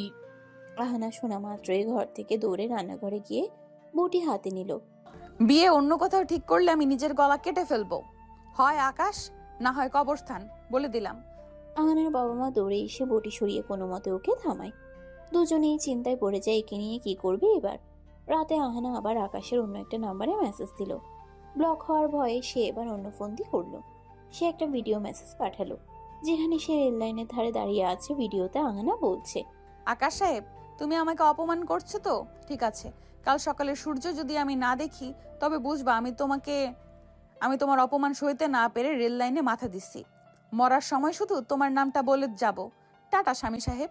আকাশ মেসেজটা দেখেই সোফা থেকে লাফ দিয়ে উঠল। সে জানে আহানা একটা আস্ত পাগল, ও যা খুশি করতে পারে। আকাশের হাত পা কাঁপতে শুরু করলো। সে আসমাকে ডেকে ভিডিওটা দেখালো। আসমা, তোর এই বান্ধবী কি সত্যিই মারা যাবে? ও তো আস্ত একটা সাইকো। আমি এখন কি করব? ও যদি কিছু করে ফেলে তবে তো আমার নামে কেস হবে। আমি তো তোকে আগেও বলেছি ভাইয়া, ও সাধারণ মেয়ে না। ও বিয়ে পাগল ঠিকই, কিন্তু ওর জেদ আগুনের মতো। তুই ওকে একটা বার বুঝিয়ে বল না। আকাশ অস্থির হয়ে পায়চারি করতে লাগলো। সে বুঝতে পারছে না এই আপদের হাত থেকে সে কিভাবে বাঁচবে। একদিকে আহানার প্রতি তার প্রচন্ড বিরক্তি, অন্যদিকে একটা প্রাণের মায়া। আকাশ ফোন হাতে নিয়ে আহানাকে কল দিল, কিন্তু আহানা ফোন রিসিভ করছে না। আকাশ বিড়বিড় করলো, মেয়েটা কি আসলেও চলে গেল? না না, ও তো আমাকে পাগল বানিয়ে ছাড়বে। আকাশ দ্রুত বাইকের চাবি নিয়ে ঘর থেকে বের হলো। তার মনে এক অদ্ভুত ভয় আর বিরক্তি কাজ করছে। আহানা চৌধুরীর পাগলামি এবার আকাশকে সত্যিই খাঁচার ভেতর ঢুকিয়ে ফেলেছে। রাত তখন একটা, চারদিকে ঘুটঘুটে অন্ধকার। আকাশ বাইক নিয়ে ঝড়ের গতিতে রেল লাইনের দিকে ছুটছে। তার মাথায় শুধু আহানার সেই ভিডিওটা ঘুরেছে। মেয়েটা কি আসলেও মরতে গেছে, নাকি এটা ওর নতুন কোনো চাল? আকাশের রাগ এখন আকাশ ছোঁয়া, কিন্তু যদি সত্যি মেয়েটা কোনো অঘটন ঘটায় তবে তার ক্যারিয়ার, সম্মান সব ধুলোয় মিশে যাবে। রেল লাইনের ধারে বাইক থামিয়ে আকাশ চিৎকার করে ডাকতে লাগলো, আহানা, কোথায় আপনি? বের হয়ে আসেন। এই মাঝরাতে এসব ফাজলামি করার মানে কি? হঠাৎ অন্ধকারের ভিতর থেকে একটা ছায়া বেরিয়ে এলো। ল্যাংচাতে ল্যাংচাতে লাঠিতে ভর দিয়ে আহানা সামনে এসে দাঁড়ালো। তার চোখে জল, কিন্তু মুখে অদ্ভুত হাসি। আসছো? আমি জানতাম তুমি আসবা। আমাকে মরতে দিবা না তুমি। ওগো, এই নির্জনে আমাকে কি একটা বার বউ বলে ডাকবা না? আপনাকে বউ বলবো? আপনার কি মাথা খারাপ হয়েছে? আপনার এই সস্তা নাটকের জন্য আমি মাঝরাতে ঘর থেকে বের হতে বাধ্য হয়েছি। আপনি কি জানেন আপনার জন্য আমার ঘৃণা দিন দিন বাড়ছে? আপনি মরতে চান, মরেন, আমি দাঁড়িয়ে দেখব। কিন্তু এভাবে আমাকে ব্ল্যাকমেইল করার সাহস আর কোনো দিন দেখাবেন না। আহানা আকাশের বুকের উপর মাথা রাখতে চাইলো, কিন্তু আকাশ তাকে সজোরে ধাক্কা দিয়ে সরিয়ে দিল। আহানা পাথরের উপর পড়ে গিয়ে কুকিয়ে উঠল। আকাশ ঘৃণা ভরা চোখে তাকালো। আপনি একটা জঘন্য মেয়ে। ভালোবাসার নামে আপনি সার্কাস করছেন। আজ যদি আপনার কিছু হতো, পুলিশ আমাকে ধরতো, এটাই তো আপনি চেয়েছিলেন। আজ থেকে আমার কাছে আপনার কোনো অস্তিত্ব নেই। আপনি বাঁচলেন না মরলেন তাতে আমার কিচ্ছু যায় আসে না। আকাশ এক মুহূর্ত না দাঁড়িয়ে বাইক স্টার্ট দিয়ে চলে গেল। আহানা অন্ধকারের মাঝে পাথরের উপর বসে রইল। তার কপাল কেটে রক্ত পড়ছে, কিন্তু সে হাসছে। সে বিড়বিড় করলো, তুমি আসছো আকাশ, এটাই আমার জয়। ঘৃণা করছো তো করো, ঘৃণা থেকেই ভালোবাসার জন্ম হয়। পরদিন আহানা আরো এক কাটি উপরে গেল। সে তার ভাঙা পা নিয়ে কলেজে গেল। তবে এবার তার সাথে ছিল 4-5 জন ছোট ক্লাসের ছেলে মেয়ে। তারা সবাই হাতে প্লে কার্ড নিয়ে আকাশের ডিপার্টমেন্টের সামনে দাঁড়িয়ে পড়ল। আহানা আকাশের ক্লাসের দরজায় একটা বড় স্টিকার লাগিয়ে দিল, এই রুমের ভিতর আমার হবু স্বামী ক্লাস করছে, ডিস্টার্ব করবেন না, সৌজন্যে আহানা চৌধুরী। আকাশ যখন ক্লাস থেকে বের হলো তখন পুরো করিডোরে হাসির রোল। তার বন্ধুরা তাকে নিয়ে টিটকারি মারছে। আকাশ স্তম্ভিত হয়ে দরজার দিকে তাকালো। তার সম্মানের দেয়াল যেন ভেঙে চুরমার হয়ে যাচ্ছে। সে দেখলো আহানা দূরে দাঁড়িয়ে তাকে দেখে ফ্লাইং কিস দিচ্ছে। আপনি কি চান আমি আজই এই শহর ছেড়ে চলে যাই? আপনি কি চান আমি পড়াশোনা ছেড়ে দেই? আপনার এই পাগলামিতে আমি মানুষের কাছে হাসির পাত্র হচ্ছি। আপনার কি বিন্দুমাত্র কাণ্ডজ্ঞান নেই? কেন? আমি তো সবার কাছে আমাদের সম্পর্কের কথা জাহির করেছি। আকাশ, তুমি আমাকে যত অপমান করবে আমি তত বেশি তোমার নাম জপবো। তুমি আমাকে পিচ্চি বলো না, এই পিচ্চি মেয়েটাই একদিন তোমার ঘরের চাবি হাতে নিয়ে ঘুরবে। কোনো দিন না। আমি প্রিন্সিপাল স্যারের কাছে যাচ্ছি আপনার নামে নালিশ করতে। আপনাকে কলেজ থেকে রাস্ট্রিকেট না করা পর্যন্ত আমার শান্তি নেই। আপনি একটা বিষ আহানা, আপনি আমার জীবনের সবচেয়ে বড় অভিশাপ। আকাশ রাগে গটগট করে প্রিন্সিপালের রুমের দিকে হাঁটা দিল। আহানা তবুও পিছু ছাড়লো না। সে লাঠিতে ভর দিয়ে চিৎকার করে বলতে লাগলো, পুলিশ ডাকো, প্রিন্সিপাল ডাকো, সবাইকে দাওয়াত দাও আমাদের বিয়েতে। আমি কিন্তু বেনারসি কিনেই রাখছি। বিকেলে আসমা আহানাদের পাশে এলো। সে দেখলো আহানার বাবা আহানাকে মারার জন্য লাঠি হাতে তাড়া করছেন। আহানা ঘরের কোণে লুকিয়ে আছে। আজ তোকে আমি মেরেই ফেলবো। ওই ছেলের কলেজে গিয়ে তুই এসব কি করছিস? আমাদের কি সমাজে মুখ দেখানোর জায়গা রাখবি না? মুখ দেখানোর দরকার কি? আমি তো ঘোমটা দিয়ে ও বাড়িতে চলে যাব। তোমরা কেন বুঝছো না? আকাশ আমার নসিব। আসমা আহানার রুমে গিয়ে তাকে জড়িয়ে ধরে কাঁদতে শুরু করলো। আহানা তুই থামবি প্লিজ। ভাইয়া আজ বাসায় এসে পাগলের মতো নিজের বইপত্র সব ছিঁড়ে ফেলেছে। ও বলেছে ও আর বাঁচতে চায় না তোর যন্ত্রণায়। ও আজ বিকেলে ওর এক বন্ধুর বাসায় চলে গিয়েছে, ফিরবে না আর। তুই কি সত্যি ওর জীবনটা ধ্বংস করবি? ও বাসা ছেড়ে চলে গেছে কেন? ও কি আমাকে ভয় পায়? ভয় না আহানা, ও তোকে ঘৃণা করে। ও তোর ছায়াও দেখতে চায় না। তুই ওকে পাত্তাই দিচ্ছিস না। তোর এই একতরফা জেদ আমাদের দুই পরিবারকে শেষ করে দিচ্ছে। আব্বু আজ তোর বাবার সাথে ফোনে যা তা ব্যবহার করেছে। তুই কি এটাই চেয়েছিলি? আহানা কিছুক্ষণ চুপ করে থাকলো। তার চোখে প্রথমবারের মতো বিষণ্ণতা দেখা দিল, কিন্তু সেটা সেকেন্ডের জন্য। সে আসমার হাত ধরে বলল, ও যেখানেই যাক, আকাশ তো আর আকাশ ছেড়ে পালাতে পারবে না। আমি ঠিক খুঁজে বের করব। ও তো দূরে যাবে, আমাদের দূরত্ব তত কমবে। ও যত দূরে যাবে আমাদের দূরত্ব তত কমবে। তুই শুধু আমাকে ওর ঠিকানাটা দে। আসমা আহানার হাত ছটকা দিয়ে সরিয়ে দিল। তুই একটা সাইকো আহানা, তুই সুস্থ না। আমি আজ থেকে তোর সাথে সব সম্পর্ক শেষ করলাম। তুই আমার ভাইয়ের শত্রু, তুই আমারও শত্রু। আসমা ঘর থেকে বেরিয়ে গেল। আহানা একা রুমে বসে আকাশের একটা ছবির দিকে তাকিয়ে রইল। সে হাসলো, তবে সে হাসিতে মায়া নেই, আছে এক ভয়ঙ্কর জেদ। সে আকাশের ছবির কপালে একটা আঙ্গুল দিয়ে দাগ কেটে বলল, পালিয়ে বাঁচবো আকাশ সাহেব? এই অহনা চৌধুরীর নজর থেকে পালানোর মতো গর্ত এই দুনিয়ায় নাই। কাল দেখা হচ্ছে তোমার বন্ধুর বাসায়। আকাশ তার বন্ধু সজলের বাসায় আশ্রয় নিয়েছে। সে ভেবেছিল এখানে অন্তত ওই বিয়ে পাগল আপদটার হাত থেকে রক্ষা পাবে। কিন্তু সে জানতো না আহানা চাইলে গোয়েন্দা সংস্থার চেয়েও দ্রুত খবর বের করতে পারে। সে আসমার ফোন থেকে সজলের ঠিকানাটা চুপি চুপি কপি করে নিয়েছিল। রাত তখন 8টা। আকাশ আর সজল ড্রয়িং রুমে বসে কফি খাচ্ছিল। হঠাৎ কলিং বেল বেজে উঠল। সজল দরজা খুলতেই দেখলো এক হাতে ক্রাচ, অন্য হাতে একটা টিফিন ক্যারিয়ার নিয়ে এক তরুণী দাঁড়িয়ে আছে। কপালে ঘাম, কিন্তু চোখে এক অদ্ভুত বিজয়ের হাসি। কিরে সজল ভাই, তোমার বন্ধুকে আমার হাত থেকে লুকাতে পারলা না তো? ওগো স্বামী সাহেব, তুমি কি ভেবেছিলে সজলের ব্যাচেলর রুমে আমি আসতে পারবো না? এই দেখো তোমার জন্য গরম গরম তেহারি নিয়ে আসছি। আকাশের হাতের কফির কাপটা কেঁপে উঠল। সে রাগে সোফা থেকে উঠে দাঁড়ালো। তার ফর্সা মুখটা অপমানে আর রাগে টকটকে লাল হয়ে গেছে। আপনি কি মানুষ নাকি অন্য কিছু? আপনার কি কোনো আত্মসম্মান নেই? আমি বাসা ছেড়ে বন্ধুর বাড়িতে আসলাম শান্তি পেতে, আর আপনি ল্যাংচাতে ল্যাংচাতে এখানেও হাজির হলেন। আপনি কি চান আমি বিষ খেয়ে মরে যাই? বিষ খাবা কেন? তেহারি খাও। আর শোনো, তুমি যেখানেই যাও আমি সেখানেই ল্যাংচাতে ল্যাংচাতে পৌঁছে যাব। তুমি মাস্টার্স পাশ করছো তো কি হয়েছে? আমি ফার্স্ট ইয়ারে পড়লেও প্রেমের পিএইচডি করে ফেলেছি। সজল, এই মেয়েটাকে এখনই ঘাড় ধরে বের করে দে, না হলে আমি আজই ছাদ থেকে লাফ দেব। আমি আর নিতে পারছি না। ও একটা বিষাক্ত লতা যে আমাকে শ্বাসরোধ করে মারতে চায়। এই সজল ভাই, খবরদার আমাকে ধরবেন না। আমি আপনাদের হবু ভাবি। আকাশ, তুমি আমাকে যতই ছোট করো না কেন, আমি তোমার ছায়ার মতো লেগে থাকবো। তুমি কাল থেকে আবার বাসায় ফিরবা, না হলে আমি এখানেই অনশন শুরু করব। আকাশ আর সহ্য করতে পারলো না। সে আহানাকে একরকম টেনে হিঁচড়ে সজলের বাসা থেকে বের করে লিফটের সামনে নিয়ে এলো। আহানা ক্রাচে ভর দিয়ে কোনো মতে দাঁড়িয়েছিল। আপনার মতো সস্তা মেয়ে আমি আমার জীবনে দেখি নাই। আপনার বাবা মা কি আপনাকে এই শিখিয়েছে যে রাস্তায় রাস্তায় ঘুরে একটা ছেলেকে ব্ল্যাকমেল করতে হয়?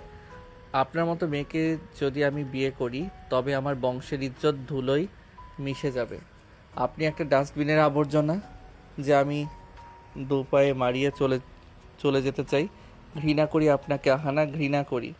আকাশ লিফটের বোতাম টিপে গটগট করে ভিতরে ঢুকে গেল। আহানা করিডোরে একা দাঁড়িয়ে রইল।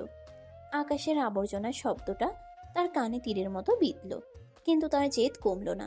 সে মুচকি হেসে বিড়বিড় করল, আবর্জনা থেকেই তো সার হয় আকাশ সাহেব। তোমার জীবনের মরুভূমিতে আমি ফুল ফুটাবো, দেখে নিও। আহানা বাসায় ফিরে নতুন নাটক শুরু করলো। সে জানে আকাশ তাকে কোনোভাবেই মানবে না, তাই তাকে কাবু করতে হলে বড় কোনো ইমোশনাল ড্রামা দরকার। সে তারপর টেবিলের ড্রয়ার থেকে এক গাদা ভিটামিন সি এর লাল ট্যাবলেট বের করলো। সেগুলোর খোসা ছাড়িয়ে সে গ্লাসে রাখলো। মা ঘরে ঢুকতে আহানা গ্লাসের পানিটা মুখে দিয়ে ওটা খাওয়ার ভান করলো। মা, আকাশ আমাকে আবর্জনা বলেছে। আমি আর বাঁচবো না। আমি এক গাদা ঘুমের ওষুধ খেয়ে ফেললাম। আকাশকে খবর দিও, সে যেন আমার কবরে অন্তত একটা গোলাপ দিয়ে যায়। মা তো চিৎকার করে পাড়া মাথায় তুললেন। বাবা দৌড়ে এলেন। আহানা চোখ বন্ধ করে বিছানায় শুয়ে পড়ল। বাবার সাথে সাথে আসমার বাবাকে ফোন দিলেন। ভাই সাহেব, আপনার ছেলের জন্য আমার মেয়েটা শেষ হয়ে যাচ্ছে। ও এক গাদা ঘুমের ওষুধ খেয়েছে। ও যদি মরে যায় তবে আমি আপনার ছেলের নামে খুনের মামলা দেব। খবরটা আগুনের মতো আকাশের কানে পৌঁছালো। আকাশ তখন সজলের বাসায় বসেছিল। খবরটা শুনে সে পাথর হয়ে গেল। সে কি সত্যি আহানাকে এত বড় বিপদে ফেলল? ঘৃণা থাকলেও কি একটা প্রাণ এভাবে যেতে দেবে? আকাশের বাবা ফোনে আকাশকে ধমক দিলেন। আকাশ, তুই এখনই হাসপাতালে যা। ওই মেয়েটার যদি কিছু হয় তবে আমাদের সম্মান আর পুলিশ কেস সামলাতে পারবি না। যা বলছি কর। আকাশ অনিচ্ছা সত্ত্বেও হাসপাতালের দিকে রওনা হলো। তার মনের ভিতর ঘৃণা আর বিরক্তির চরম পর্যায়ে। সে ভাবছে, একটা মেয়ে কিভাবে একটা ছেলের জীবনকে এভাবে তছনছ করে দিতে পারে। হাসপাতালের বেডে আহানা শুয়ে আছে। সে জানে সে কোনো ওষুধ খায়নি, কিন্তু ডাক্তারকে বাবা মা অনেক অনুরোধ করে স্যালাইন দিয়ে রেখেছেন। আকাশ ওয়ার্ডে ঢুকতে আহানা এক চোখ খুলে তাকিয়ে হাসল। ড্রামা তো ভালোই পারেন। ঘুমের ওষুধ খেয়েছেন, মরে কেন গেলেন না? মরলে অন্তত আমার জীবনটা শান্ত হতো। আপনি কি ভেবেছেন এভাবে মরে যাওয়ার ভয় দেখিয়ে আমাকে বিয়ে করবেন? ওগো, তুমি আসছো? আমি তো তোমার জন্যই যমরাজের সাথে ফাইট করে ফিরে আসলাম। বলো, এখন অন্তত কবুল বলবা? কখনো না। আপনি যদি এখানে মরেও যান তবুও আমি আপনার লাশটা দেখতে আসবো না। এই স্যালাইনের সূচ আপনার শরীরে নয়, আমার কলিজায় বিঁধছে আপনার এই ন্যাকামির জন্য। আমি আজই ঢাকা ছেড়ে চলে যাচ্ছি। আপনি খুঁজে পাবেন না আমাকে। ভালো থাকবেন আপনার এই বিয়ে পাগল পাগলামি নিয়ে। আকাশ এক মুহূর্ত না দাঁড়িয়ে ওয়ার্ড থেকে বেরিয়ে গেল। আহানার বাবা মা আকাশের পথ আটকাতে চেয়েছিলেন, কিন্তু আকাশের চোখের ভয়ঙ্কর ঘৃণা দেখে কেউ আর সাহস পেল না। আহানা স্যালাইনের পাইপটা নিজের হাত থেকে ছিঁড়ে ফেলল। তার চোখ এখন আগুনের মতো জ্বলছে। সে বুঝতে পারছে আকাশ তাকে কোনোভাবেই মানবে না, কিন্তু আহানাও তো আহানা চৌধুরী। সে বিড়বিড় করল, ঢাকা ছেড়ে পালাবা? পালাও। এই অহনা চৌধুরী যদি তোমার বাসর ঘরের খাটে বসে থাকতে না পারে তবে আমার নামও অহনা না। বাঘিনী এবার তার শিকার ধরবে। আকাশ সাহেব, প্রস্তুত থেকো। হাসপাতালের সাদা চাদরে শুয়ে আহানা যখন দেখলো আকাশ তার উপর তীব্র ঘৃণা নিয়ে ঘর থেকে বেরিয়ে যাচ্ছে, তখন তার ভেতরে এক ভয়ঙ্কর জেদ জেগে উঠল। আকাশ দরজা পর্যন্ত পৌঁছানোর আগে আহানা বেডের পাশে থাকা ফলের ছুরি থেকে ধারালো ছুরিটা তুলে নিল। আকাশ সাহেব, তুমি আমাকে ফেলে চলে যাচ্ছ? এই দেখো তোমার জন্য এই হাতে কত রক্ত। বলেই আহানা নিজের বাম হাতের কবজিতে এক পোষ বসিয়ে দিল। রক্তের ফিনকি দিয়ে চাদর ভিজে গেল। আহানা ব্যথা কোকড়ানোর বদলে এক বিভৎস হাসি দিচ্ছিল। আহানা, এ কি করলি তুই? বাঁচাও, কেউ বাঁচাও। দরজার কাছে গিয়ে আকাশ থমকে দাঁড়ালো। পিছন ফিরে তাকাতেই তার রক্ত হিম হয়ে গেল। আহানা রক্তাক্ত হাতটা তুলে আকাশের দিকে তাকিয়ে ফিসফিস করে বলল, বলো বিয়ে করবা কিনা, না হলে আবার গলা কাটবো। আকাশ এক মুহূর্তের জন্য স্তব্ধ হয়ে গেল। তার চোখের সামনে একটা জীবন্ত মেয়ে নিজের জীবন নিয়ে জুয়া খেলছে। সে দৌড়ে ফিরে এসে আহানার হাতটা চেপে ধরল। আপনি কি আস্ত একটা সাইকো? কেন এমন করছেন ডাক্তার? জলদি আসুন। আহানা অজ্ঞান হয়ে যাওয়ার আগে আকাশের শার্টের কলার ধরে। কবুল বলো, বিয়ে করবা? আকাশ অনিচ্ছা সত্ত্বেও কেবল প্রাণ বাঁচাতে বলে ওঠে, হ্যাঁ করব, বিয়ে করব আমি আপনাকে। আগে সুস্থ হন, প্লিজ থামুন। আহানা এক তৃপ্তির হাসি দিয়ে আকাশের বুকে জ্ঞান হারালো। আকাশ তখন পাথর হয়ে দাঁড়িয়েছিল। সে জানতো সে কেবল একটি জীবন বাঁচাতে এই মিথ্যা প্রতিশ্রুতি দিয়েছে, কিন্তু এই প্রতিশ্রুতি তাকে এক অন্ধকার গহ্বরে নিয়ে যাচ্ছে। আহানা সুস্থ হওয়ার পর দুই পরিবারের মধ্যে এক থমথমে মিটিং হলো। আকাশের বাবা মা প্রথমে রাজি ছিলেন না, কিন্তু আহানার পাগলামি আর আত্মহত্যার চেষ্টা দেখে তারা ভয় পেয়ে গেলেন। তারা বুঝলেন এই মেয়েকে আকাশের গলায় না ঝুলালে সে সত্যিই কোনোদিন জান দিয়ে দেবে। আকাশের মা বললেন, আকাশ, তুই ওকে বাঁচাতে বিয়েটা কর বাবা, অন্তত ও বেঁচে তো থাকবে। আকাশ নির্বাক। তার চোখে সেই স্বপ্ন, সেই মাস্টার্সের উজ্জ্বল ক্যারিয়ার, সব যেন এক বিয়ে পাগলির জেদের কাছে হেরে গেল। আসমা আহানার উপর চরম রেগে আছে। সে আহানার রুমে গিয়ে বলল, তুই যা করলি আহানা, এটাকে ভালোবাসা বলে না, এটাকে ব্ল্যাকমেল বলে। তুই আমার ভাইয়ের জীবনটা তছনছ করে দিলি। তুই বুঝবি না আসমা, তোর ভাই হলো একটা কঠিন পাথর আর আমি হলাম ঝর্ণা। পাথরকে ক্ষয় করেই আমি ওর মনের রাস্তা বানাবো। তোর ভাই যখন আমাকে ঘৃণা করে তো কি হয়েছে? ঘৃণা থেকেই তো আসল রোম্যান্স শুরু হয়। অবশেষে সেই দিন এলো। আহানা লাল বেনারসি পরে এক হাতে ব্যান্ডেজ আর অন্য হাতে মেহেদি নিয়ে বাসর ঘরে বসে আছে। তার মুখে কোনো ক্লান্তি নেই, বরং এক আকাশ জয় করার আনন্দ। আকাশ রুমে ঢুকলো রাত 12টায়। তার মুখে কোনো হাসি নেই, বরং একরাশ বিরক্তি আর রাগ। আকাশ খাটের এক কোণে গিয়ে বসলো। আহানা গুটি গুটি পায়ে এগিয়ে গিয়ে আকাশের একদম গায়ের সাথে লেপ্টে বসলো। গায়ে পড়ছেন কেন? শোনেন আহানা, আপনাকে আমি ভালোবেসে বিয়ে করিনি, কেবল একটা লাশ দেখার ভয়ে এই নাটক করেছি। আপনি আমার ছোট বোনের বান্ধবী। আমার চোখে আপনি কেবলই একটা অবুঝ পিচ্ছি। আমার বউ হওয়ার যোগ্যতা আপনার নেই। আকাশ ছিটকে সরে যায়। আহানা খিলখিল করে হেসে আকাশের গলার টাই ধরে টান দিয়ে বলে, যোগ্যতা দিয়ে কি হবে স্বামী সাহেব? আমি তোমার রেজিস্ট্রি করা বউ, আর তুমি যে বললে ভালোবাসো না। আচ্ছা, না বাসলে কেউ এভাবে দৌড়ে এসে রক্তমাখা হাত চেপে ধরে? তুমি আমাকে ভালোবাসো, কিন্তু তোমার ওই পচা ইগো স্বীকার করতে দিচ্ছে না। আপনি একটা নির্লজ্জ মেয়ে, আমাকে বিরক্ত করবেন না। আমি সোফায় শুচ্ছি। আহানা আকাশকে পেছন থেকে ঝাপটে ধরে। সোফায় কেন? আমার এই ছোট্ট করা খাটে কি তোমার জায়গা হবে না? শোনো আকাশ, তুমি যত দূর পালাবা আমি তত শক্ত করে তোমাকে জড়িয়ে ধরবো। আহানা জোর করে আকাশের চিবুক ধরে একটা চুমু খাওয়ার চেষ্টা করলো। আকাশ লজ্জায় আর রাগে চাচাতেও পারছে না, কারণ বাইরে আব্বু আম্মু আছে। আকাশ ধস্তাধস্তি করে। ছাড়ুন আমাকে, এটা কি ধরনের ছ্যাঁচড়ামি? আপনি কি জোরাজোরি করে ভালোবাসা পেতে চান? জোরাজোরি না সাহেব, আদর। ভালো তো তুমি বাসবেই, তোমার বাপও বাসবে। কি বললেন? আমার বাপ মানে? আপনি আমার বাবাকে নিয়ে কথা বলছেন? আরে না, ওটা তো কথার কথা। মানে তোমার ইগো বা তোমার বংশের সবাই আমাকে ভালোবাসতে বাধ্য হবে। দেখো আকাশ, তোমার এই রাগী চাউনিটা এখন আমার বড্ড প্রিয়। তুমি যত রাগবা আমি তোমাকে তত বেশি চুমু খাবো। আহানা এবার জোর করে আকাশের কোলের উপর বসে পড়ল। আকাশ দু হাতে তাকে সরানোর চেষ্টা করছে, কিন্তু আহানা যেন আঠার মতো লেগে আছে। ওগো, বাসর রাতে কেউ এমন রাগ করে? একটু রোম্যান্স করো না। আমার হাতের ব্যান্ডেজটা দেখো, তোমার জন্য কাটা। এবার একটু আদর করে দাও। আকাশ অসহায়ের মতো নিজের কপালে হাত দিয়ে বসে রইল। সে বুঝতে পারছে এই বিয়ে পাগলিনীর হাত থেকে তার নিস্তার নেই। আহানা তখন আকাশের শার্টের বোতাম নিয়ে খেলছে আর হাসছে। সে জানে আজকের রাতটা কেবল শুরু। আকাশের এই পাথর হৃদয় গলিয়ে সে একদিন রাজত্ব করবেই। আহানা বিড়বিড় করলো, এখন তো কেবল জড়িয়ে ধরেছি আকাশ সাহেব, কাল থেকে তো তোমার চশমার ফ্রেমও আমি ঠিক করে দিব, তুমি শুধুই আমার। সকালবেলা আকাশ ভেবেছিল আহানা হয়তো ঘুমাচ্ছে, তাই সে চুপি চুপি বাথরুম থেকে বের হয়ে নিজের আলমারি খুলল। কিন্তু আলমারি খুলতেই তার চক্ষু চড়ক গাছ। আলমারির সব কাপড় একপাশে ঠেলে দেওয়া হয়েছে, আর মাঝখানে আহানা নিজের এক গাদা ঝকঝকে রঙিন শাড়ি আর চুড়ি দিয়ে ডেকোরেশন করে রেখেছে। মাঝখানে একটা চিরকুট। গুড মর্নিং স্বামী সাহেব, তোমার সাদা কালো জীবনে একটু রং ছিটিয়ে দিলাম। আকাশ দাঁত কিরমির করে চিরকুটটা ছিঁড়ে ফেলল। ঠিক তখনই পেছন থেকে একজোড়া নরম হাত আকাশকে চাপটে ধরল। আহানা তার ভেজা চুলগুলো আকাশের পিঠে ঘষতে ঘষতে বলল, ওগো, এত সকালে আলমারির সাথে যুদ্ধ করছো কেন? বউ তো পাশেই দাঁড়িয়ে, একটা গুড মর্নিং কিস তো পাওনা ছিল। আহানা, ছাড়ুন আমাকে। আপনার এই স্যাবলামি কি কোনোদিন থামবে না? এটা আমার বাসা, আমার আলমারি। আপনি এখানেও আপনার পাগলামি শুরু করেছেন। তোমার বাসা মানেই তো আমার বাসা, আর পাগলামি না করলে কি আর তোমাকে পটাতে পারতাম? এখন লক্ষ্মী ছেলের মতো দাঁড়াও, আমি তোমাকে চুল মুছে দেই। আহানা তোয়ালে নিয়ে আকাশের উপর ঝাঁপিয়ে পড়ল। আকাশ তাকে সরানোর চেষ্টা করছে, আর আহানা খিলখিল করে হেসে আকাশের গলার কাছে সুড়সুড়ি দিচ্ছে। সকালের নাস্তায় পুরো পরিবার উপস্থিত। আকাশের বাবা, মা আর আসমা গম্ভীর মুখে বসে আছেন। আহানা রান্নাঘর থেকে নিচে নিচে লুচি আর ডাল নিয়ে এলো।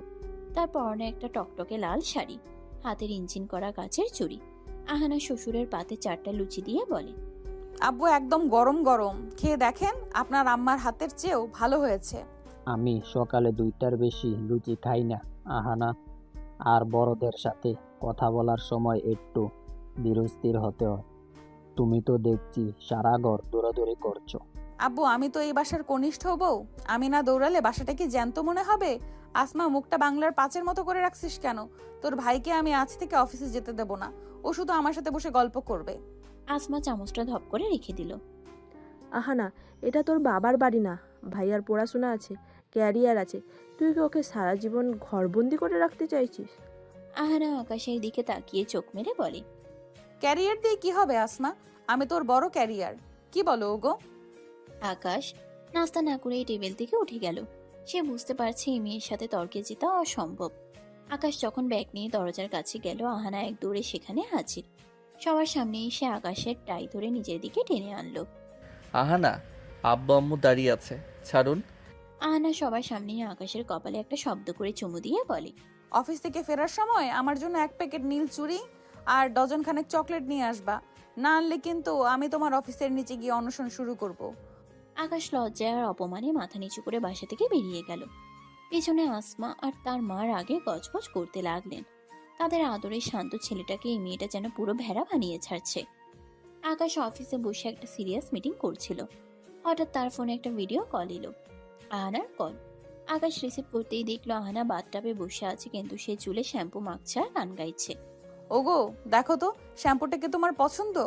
তুমি না থাকলে আমার গোসল করতেও মনে চায় না। তাড়াতাড়ি বাসায় আসো, আমার পিঠে সাবান মেখে দিবা। এই মেয়ে তো আসলেও একটা সাইকো। মিটিংয়ের মধ্যে এসব কি? আকাশ দ্রুত ফোন কেটে দেয়। আকাশের কলিগরা মুচকে হাসছে। আকাশের মনে হচ্ছে সে মাটির নিচে ঢুকে যায়। বিকালে আকাশ পাশে ফিরতেই দেখলো ড্রয়িং রুম অন্ধকার, শুধু কয়েকটা মোমবাতি জ্বলছে। আহানা একটা শর্ট ফ্রক পরে বসে আছে। আকাশকে দেখা মাত্রই সে সোফা থেকে লাফ দিয়ে আকাশের কোলে চড়ে বসলো। আকাশ ভারসাম্য সামলাতে গিয়ে বলে, ওরে বাবারে, নামো না আহানা, হাড়গোড় ভেঙে দেবেন তো। আহানা আকাশের গলা জড়িয়ে ধরে। তুমি না আমাকে পিচ্চি বলো? দেখো পিচ্চি বউ তোমার কোলে কত সুন্দর করে মানাইছে। না বললে আমি তোমার ল্যাপটপ নিয়ে ড্রেনে ফেলে দেব। আপনি কি কোনোদিন সুস্থ হবেন না? আমি সারাদিন কাজ করে আসছি আর আপনি রোমান্স করার জন্য অস্থির হয়ে আছেন। শোনো সাহেব, বাঘিনী যখন শিকার ধরে তখন সে শিকারের সেবাও করে। তুমি আমার জান, আমার প্রাণ, এখন চলো একটু সাজুগুজু করিয়ে দেই তোমাকে। আহানা জোর করে আকাশকে রুমে নিয়ে গেল। সেখানে সে আকাশকে বিছানায় ফেলে দিয়ে জোর করে ফেসিয়াল করাতে শুরু করলো। আকাশ হাত পা ছুটছে, কিন্তু আহানা তার উপর চড়ে বসে গালের মধ্যে ক্রিম মাখিয়ে দিচ্ছে। একদম নড়বা না, তোমাকে আমি রাজপুত্রের মতো সুন্দর করে বানাবো, যাতে রাস্তার মেয়েরা জ্বলে পুড়ে মরে। আকাশ বুঝতে পারলো আহানা চৌধুরীর এই অস্থির ভালোবাসা আর বেহায়া রোমান্সে এখন তার নিয়তি। সে যতই বিরক্ত হোক, আহানার এই চঞ্চলতা আর মায়াবী জেদ তাকে ধীরে ধীরে এক অদ্ভুত আকর্ষণে বেঁধে ফেলছে, যা সে নিজেও এখনো স্বীকার করতে পারছে না। আহানা আকাশের কানে কামড় দিয়ে ফিসফিস করে বলল, ভালো তো তোমায় বাসতেই হবে আকাশ সাহেব, পালিয়ে যাবা কোথায়?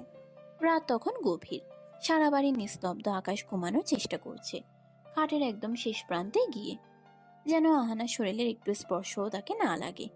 তার মনে এখনো সেই ঘৃণা আর বিরক্তি। সে ভাবছে, একটা মেয়ে কতটা নিচে নামলে এইভাবে একটা ছেলেকে বাধ্য করতে পারে বিয়ে করতে।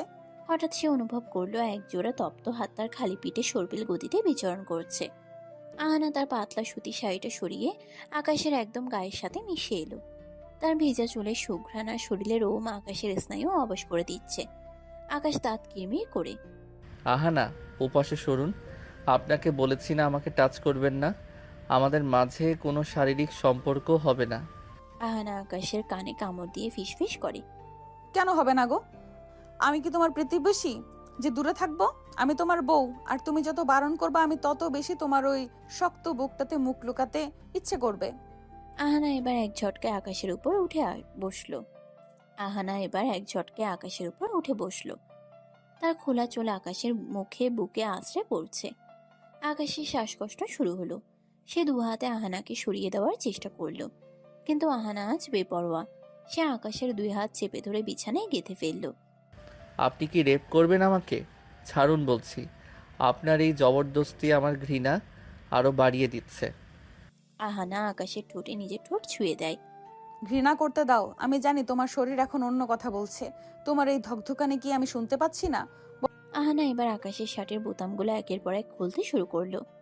আকাশ তাকে বাধা দিতে চাইলেও আহানার শরীরের উষ্ণতা আর তার চঞ্চল সোহাগ আকাশের পুরুষত্বকে নাড়া দিতে শুরু করলো। আহানা আকাশের গলার নিচে, ঘাড়ে আর বুকে একের পর এক পাগলাটে চুমু দিতে লাগলো। আকাশ চোখ বন্ধ করে নিজেকে সামলানোর চেষ্টা করছে, কিন্তু আহানার আঙ্গুলের ছোঁয়া তার মেরুদণ্ড দিয়ে এক শীতল স্রোত বইয়ে দিচ্ছে।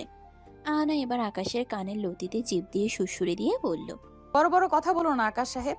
তুমি যতই বলো আমাকে পছন্দ করো না, তোমার এই গরম নিঃশ্বাস বলছে তুমি আমার নেশায় বুঁদ হয়ে আছো। আকাশের শরীরের নিয়ন্ত্রণ এবার আলগা হয়ে এলো। সে অবচেতন ভাবে আহানার কোমর জড়িয়ে ধরল। আহানা এক বিজয়ী হাসি হাসলো।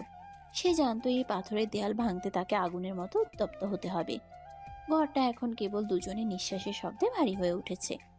আকাশ চাইছিল আহানাকে ঘৃণা করতে, কিন্তু আহানার নিবিড় আলিঙ্গন আর সোহাগ তাকে এক গভীর ঘোরের মধ্যে নিয়ে গেল। সকালে যখন সূর্যের আলো জানালার পর্দা চিরে আকাশের চোখে পড়ল, সে দেখল আহানা তার বুকের উপর মাথা রেখে অঘরে ঘুমাচ্ছে। আকাশের মনে এক অদ্ভুত অপরাধ বোধ আর বিরক্তি কাজ করলো। সে দ্রুত আহানাকে সরিয়ে উঠে দাঁড়ালো। ধুর, কাল রাতে আমি নিজেকে সামলাতে পারলাম না কেন? এই মেয়েটা তো ঠিক এটাই চেয়েছিল, আমাকে দুর্বল করা। আকাশ বাথরুমে ঢুকে শাওয়ার ছেড়ে দিল। সে নিজেকে ধিক্কার দিচ্ছে। ঠিক তখনই বাথরুমের দরজা খুলে আহানা ভেতরে ঢুকে পড়ল। সে কেবল একটা তোয়ালে জড়িয়ে আছে। আপনি এখানে কেন? আমি গোসল করছি, দেখতে পাচ্ছেন না? বাইরে যান। ওগো, এক বালতি পানিতে কি আর দুজনে গোসল করা হয়? এসো, আমি তোমার পিঠ ঘষে দেই। একা একা গোসল করলে তো সাবান ঠিক মতো লাগে না। আহানা শাওয়ারের নিচে আকাশের সাথে দাঁড়িয়ে গিয়ে বলে। আহানা জোর করে আকাশের হাতে সাবান মাখিয়ে দিতে লাগলো। আকাশ তাকে ধাক্কা দিয়ে সরিয়ে দিতে চাইলো, কিন্তু পানির ঝাপটায় দুজনের শরীর আরো বেশি পিচ্ছিল হয়ে একে অপরের সাথে লেপটে গেল। আহানা খিলখিল করে হাসছে আর আকাশের শরীরের বাজে বাজে হাত বুলোচ্ছে। আকাশ বিরক্ত হয়ে তাকে ধাক্কা দিয়ে দরজা বন্ধ করে দিল।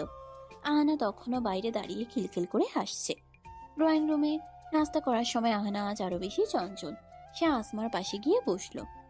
আসমা, কাল রাতে তোর ভাইয়া যা রোমান্টিক ছিল না, ওফ, আমি তো ভেবেছিলাম ও শুধু বই পড়তে জানে, কিন্তু ও তো ভালোবাসতেও ওস্তাদ। আহানা, ডাইনিং টেবিলে এসব কি কথা? আব্বু আম্মু বসে আছে, তোর কি বিন্দুমাত্র সেন্স নেই? অহনা, এই বাড়ির একটা আদব লেহাজ আছে। তুমি আসমার বান্ধবী হতে পারো, কিন্তু এখন এই বাড়ির বউ। একটু সংযত হয়ে কথা বলো। আহানা শাশুড়ির পাতে ডিম পোস দিয়ে বলে। মা গো, সংযত থাকলে কি আর আপনাদের ছেলেকে পটাতে পারতাম? ও তো ছিল একটা আস্ত রোবট। আমি আসছি বলেই তো এখন মানুষ হচ্ছে। কি বলো গো স্বামী সাহেব? আকাশ মুখ নিচু করে নাস্তা গিলছে। তার মনে হচ্ছে সে কোনো এক সার্কাসের মাঝখানে বসে আছে। সে দ্রুত খাওয়া শেষ করে উঠে দাঁড়ালো। আমি আজ লাইব্রেরিতে যাব, ফিরতে রাত হবে। আহানা আকাশের ব্যাগটা কেড়ে নিয়ে বলে, লাইব্রেরি? না না, আজ আমরা সিনেমা দেখতে যাব। আমি টিকিট কেটে ফেলেছি, আর তুমি যদি না যাও তবে আমি তোমার ওই সব দামি দামি থিসিসের পেপার দিয়ে আজ চুলা জ্বালাবো। আকাশ অসহায়ের মতো আসমার দিকে তাকালো। আসমা শুধু মাথা নিচু করে রইল। সে জানে আহানা যা বলে তা করেই ছাড়ে। বিকেলে আকাশকে জোর করে শপিং মলে নিয়ে গেল আহানা। সে আকাশকে দিয়ে জোর করে নিজের জন্য অন্তর্বাস কেনাতে চাইল। আহানা, এটা কি করছেন? লোকজন দেখছে। আমি এসব সেকশনে ঢুকবো না। আহানা আকাশের হাত ধরে টেনে নিয়ে বলে, কেন ঢুকবা না? তুমি না দেখলে আমি পরবো কার জন্য? এই যে লাল রংটা দেখো, এটা পরলে আমাকে কেমন লাগবে বলো তো? আকাশের কান মাথা গরম হয়ে গেল। সে দ্রুত শোরুম থেকে বের হয়ে এলো। আহানা পেছনে পেছনে হাসতে হাসতে এলো। সে আকাশের হাত জড়িয়ে ধরে বলল, তুমি না বড্ড লাজুক আকাশ সাহেব। রাতে তো খুব তেজ দেখালে, এখন কেন এত লজ্জা? আকাশ বুঝতে পারলো আহানা চৌধুরীর এই অস্থিরতা, এই বেহায়া ভালোবাসা আর চটপটে পাগলামি এখন তার প্রতিদিনের সঙ্গী। সে যতই নিজেকে সরিয়ে রাখতে চায়, আহানা ততই তাকে তার শরীরের আর মনের গভীরে টেনে নিয়ে যাচ্ছে। আকাশে সেই ঘৃণা ধীরে ধীরে এক অদ্ভুত অভ্যাসে পরিণত হচ্ছে, যা সে নিজেও অস্বীকার করতে পারছে না। আহানা আকাশের পকেটে হাত ঢুকিয়ে দিয়ে ফিসফিস করে বলল, আজ রাতে কিন্তু আমি নীল শাড়ি পরবো না, শুধু তোমার দেওয়া এই লাল উপহারটা পরবো। জলদি বাসায় চলো। আকাশ দীর্ঘশ্বাস ফেলে আকাশের দিকে তাকালো। তার শান্ত জীবনটা এখন এক ঝড়ো হাওয়ার কবলে, যে হাওয়া তাকে উড়িয়ে দিয়ে যাচ্ছে এক নিষিদ্ধ সুখের দিকে। আকাশ লাইব্রেরিতে বসে গুরুত্বপূর্ণ থিসিস লিখছে। ঠিক তখনই আহানা নিঃশব্দে রুমে ঢুকলো। পরনে পাতলা ফিনফিনে স্লিভলেস কামিজ, চুলে বনো ফুলের ঘ্রাণ। সে এসে আকাশের ল্যাপটপের উপর নিজের 2 হাত রাখলো। আহানা, দেখছেন আমি কাজ করছি, সরুন এখান থেকে। আহানা আকাশের চশমাটা নাক থেকে টেনে খুলে নিয়ে বলে, চশমা পরলে তোমাকে একদম বুড়ো লাগে গো। এই চশমা ছাড়াই তো তোমার চোখ দুটো নেশা ধরানো। কাজ পরে হবে, আগে বউকে একটু সময় দাও। আকাশ চশমা কেড়ে নেওয়ার চেষ্টা করে। সময় দেওয়ার কি আছে?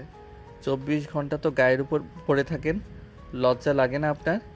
আহানা আবার এক ঝটকায় আকাশের কোলে চড়ে বসলো। আকাশ অপ্রস্তুত হয়ে চেয়ার সহ পিছিয়ে গেল। আহানা তার 2 হাত আকাশের গলায় পেঁচিয়ে দিয়ে নাকের সাথে নাক ঘষতে লাগলো। লজ্জা দিয়ে কি পেট ভরে স্বামী সাহেব?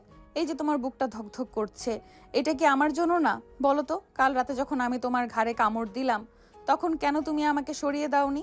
তখন তো খুব শক্ত করে জড়িয়ে ধরেছিলে। ওটা ছিল অনিচ্ছাকৃত, আপনি আমাকে বাধ্য করেছিলেন। আহানা খিলখিল করে হেসে উঠল আর আকাশের ঠোঁটে আলতো করে নিজের ঠোঁট ছুঁয়ে দিল। আকাশ ধাক্কা দিয়ে সরাতে চাইল, কিন্তু আহানার শরীরের উষ্ণতা আর মাদকতায় সে বারবার হেরে যাচ্ছিল। আহানা আকাশের শার্টের ভিতর হাত ঢুকিয়ে দিয়ে বলল, তুমি যতই বলো অনিচ্ছাকৃত, তোমার শরীরের প্রতিটি লোমকূপ জানে তুমি আমাকে চাও। আজ রাতে আমি এক বিন্দুও ছাড় দেব না। আহানা জেদ ধরেছে তারা সাজেক যাবে। আকাশ রাজি ছিল না, কিন্তু আহানা হুমকি দিল যে সাজেক না নিয়ে গেলে সে এবার বাড়ির ছাদ থেকে লাফ দেবে। অগত্যা আকাশ তাকে নিয়ে পাহাড়ে গেল। পাহাড়ের আঁকাবাঁকা রাস্তায় বাইক চালাচ্ছে আকাশ, আর আহানা পেছনে বসে আকাশের পিঠে মুখ ঘষছে আর হাত দিয়ে আকাশের পিঠে কাতুকুতু দিচ্ছে। আহানা, বাইক অ্যাক্সিডেন্ট হবে তো, হাত সরান। হোক অ্যাক্সিডেন্ট, মরলে তো তোমার বুকেই মরবো। ওগো, এই নির্জন পাহাড়ে যদি আমরা হারিয়ে যাই, তবে কিন্তু সারা রাত আমি তোমাকে ছাড়বো না। মেঘগুলো যেন তাদের পায়ের নিচে খেলা করছিল। হঠাৎ একদল ছিনতাইকারী পাহাড়ের আড়াল থেকে দেশি অস্ত্র নিয়ে বেরিয়ে এলো। তারা আকাশের বাইক আর আহানার গয়না কেড়ে নিতে চাইল। এই ছোকরা, যা আছে সব বের কর, নাহলে তোর সুন্দরী বউকে আজ আমরা নিয়ে যাব। আকাশ সাহসের সাথে তাদের বাধা দিতে গেল, কিন্তু একজন ছিনতাইকারী ছুরি আঘাত করতে গেলে আকাশ অপ্রস্তুত হয়ে পড়ে যায়। ঠিক তখনই আহানা এক অদ্ভুত সাহসে ঝাঁপিয়ে পড়ল। সে নিজের জীবনে তোয়াক্কা না করে আকাশের সামনে ঢাল হয়ে দাঁড়ালো। ছিনতাইকারীর ছুরির আঘাতে আহানার কাঁধের এক পাশ কেটে গেল। রক্তে তার কামিজ পিছে লাল হয়ে গেল। তবুও সে থামলো না, পাশে থাকা একটা ভারী পাথর তুলে একজনের মাথায় মারল। আহানার এই রণচণ্ডী রূপ দেখে ছিনতাইকারীরা ভয় পেয়ে পালিয়ে গেল। আহানা মাটিতে ধপ করে পড়ে গেল। তার মুখটা ফ্যাকাশে হয়ে গেছে। আকাশ আহানাকে জড়িয়ে ধরে চিৎকার করে, আহানা, আহানা চোখ খোলো। কেন তুমি আমার সামনে আসলে? কেন নিজের জীবন বাজি রাখলে? ওগো, আমি না পিচ্ছি? আমি না তোমার ক্যারিয়ারের বাধা? কিন্তু তোমার গায়ে একটা আঁচ লাগলে এই অহনা যে মরে যাবে। তোমাকে ছাড়া জান্নাতও তো আমার কাছে জাহান্নাম। আকাশ আর দেরি না করে দ্রুত তাকে হাসপাতালে নেয়। হাসপাতালের বেডে আহানা শুয়ে আছে, তার কাঁধে বড় একটা ব্যান্ডেজ। আকাশ পাশে বসে আছে, তার চোখে আজ জল। সে গত কয়েক বছর ধরে যে মেয়েটাকে ঘৃণা করেছে, আজ বুঝতে পারলো সে মেয়েটাই তাকে পৃথিবীর সবচেয়ে খাঁটি ভালোবাসা দিয়ে আগলে রেখেছে। আহানা চোখ খুলতেই দেখলো আকাশ তার হাতটা শক্ত করে ধরে রেখেছে। ওগো স্বামী সাহেব, কাঁদছো কেন? আমি তো মরি নাই, এই দেখো এখনো তোমাকে জ্বালানোর মতো শক্তি আছে। আকাশ আহানার কপালে চুমু খেয়ে বলল, চুপ করুন। আর একটা কথা বলবেন না। আমি ভুলছিলাম আহানা। আমি ভেবেছিলাম আপনি কেবল জেদ করছেন, কিন্তু আজ বুঝলাম আপনি আমাকে আমার চেয়েও বেশি ভালোবাসেন। আমি আপনার এই পাগল করা ভালোবাসার যোগ্যই না। আহানা আকাশের চোখের পানি মুছে দিল। যোগ্য অযোগ্য বুঝি না, আমি শুধু বুঝি আকাশ আমার, আর আকাশটা শুধু এই মেঘলা অহনার জন্যই। এখন কি অন্তত একবার মন থেকে বলবা যে তুমি আমাকে ভালোবাসো? আকাশ আহানাকে নিবিড়ভাবে জড়িয়ে ধরে। আমি তোমাকে অনেক ভালোবাসি আহানা। আমার এই সারা জীবনের একঘেয়েমি দূর করতে তোমার মতো একটা পাগলিরই দরকার ছিল।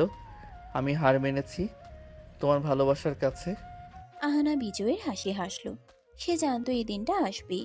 আকাশ এবার আর অনিচ্ছাই নয়, বরং পরম মমতায় আহানার ঠোঁটে নিজের ঠোঁট মেলালো। হাসপাতালের সেই কেবিনটা যেন এক নিমিষেই বাসর ঘরে পরিণত হলো। আহানা আকাশের বুকে মুখ লুকিয়ে ফিসফিস করে বলল, বলেছিলাম না আকাশ সাহেব, এই বিয়ে পাগলির প্রেমে তোমার বাপও পড়বে। এখন তো তুমি আমার কয়েদি হয়ে গেলে। আকাশ হাসল। এই প্রথম তার হাসিটা ছিল প্রাণ খোলা। সে বুঝতে পারলো জীবনের সবচেয়ে সুন্দর পাগলামিটাই সে এতদিন দূরে সরিয়ে রেখেছিল। এখন থেকে এই আকাশ আর আহানা এক অবিচ্ছেদ্য সত্তা, যাদের ভালোবাসা কোনো নিয়ম বা যুক্তি মানে না। সমাপ্ত।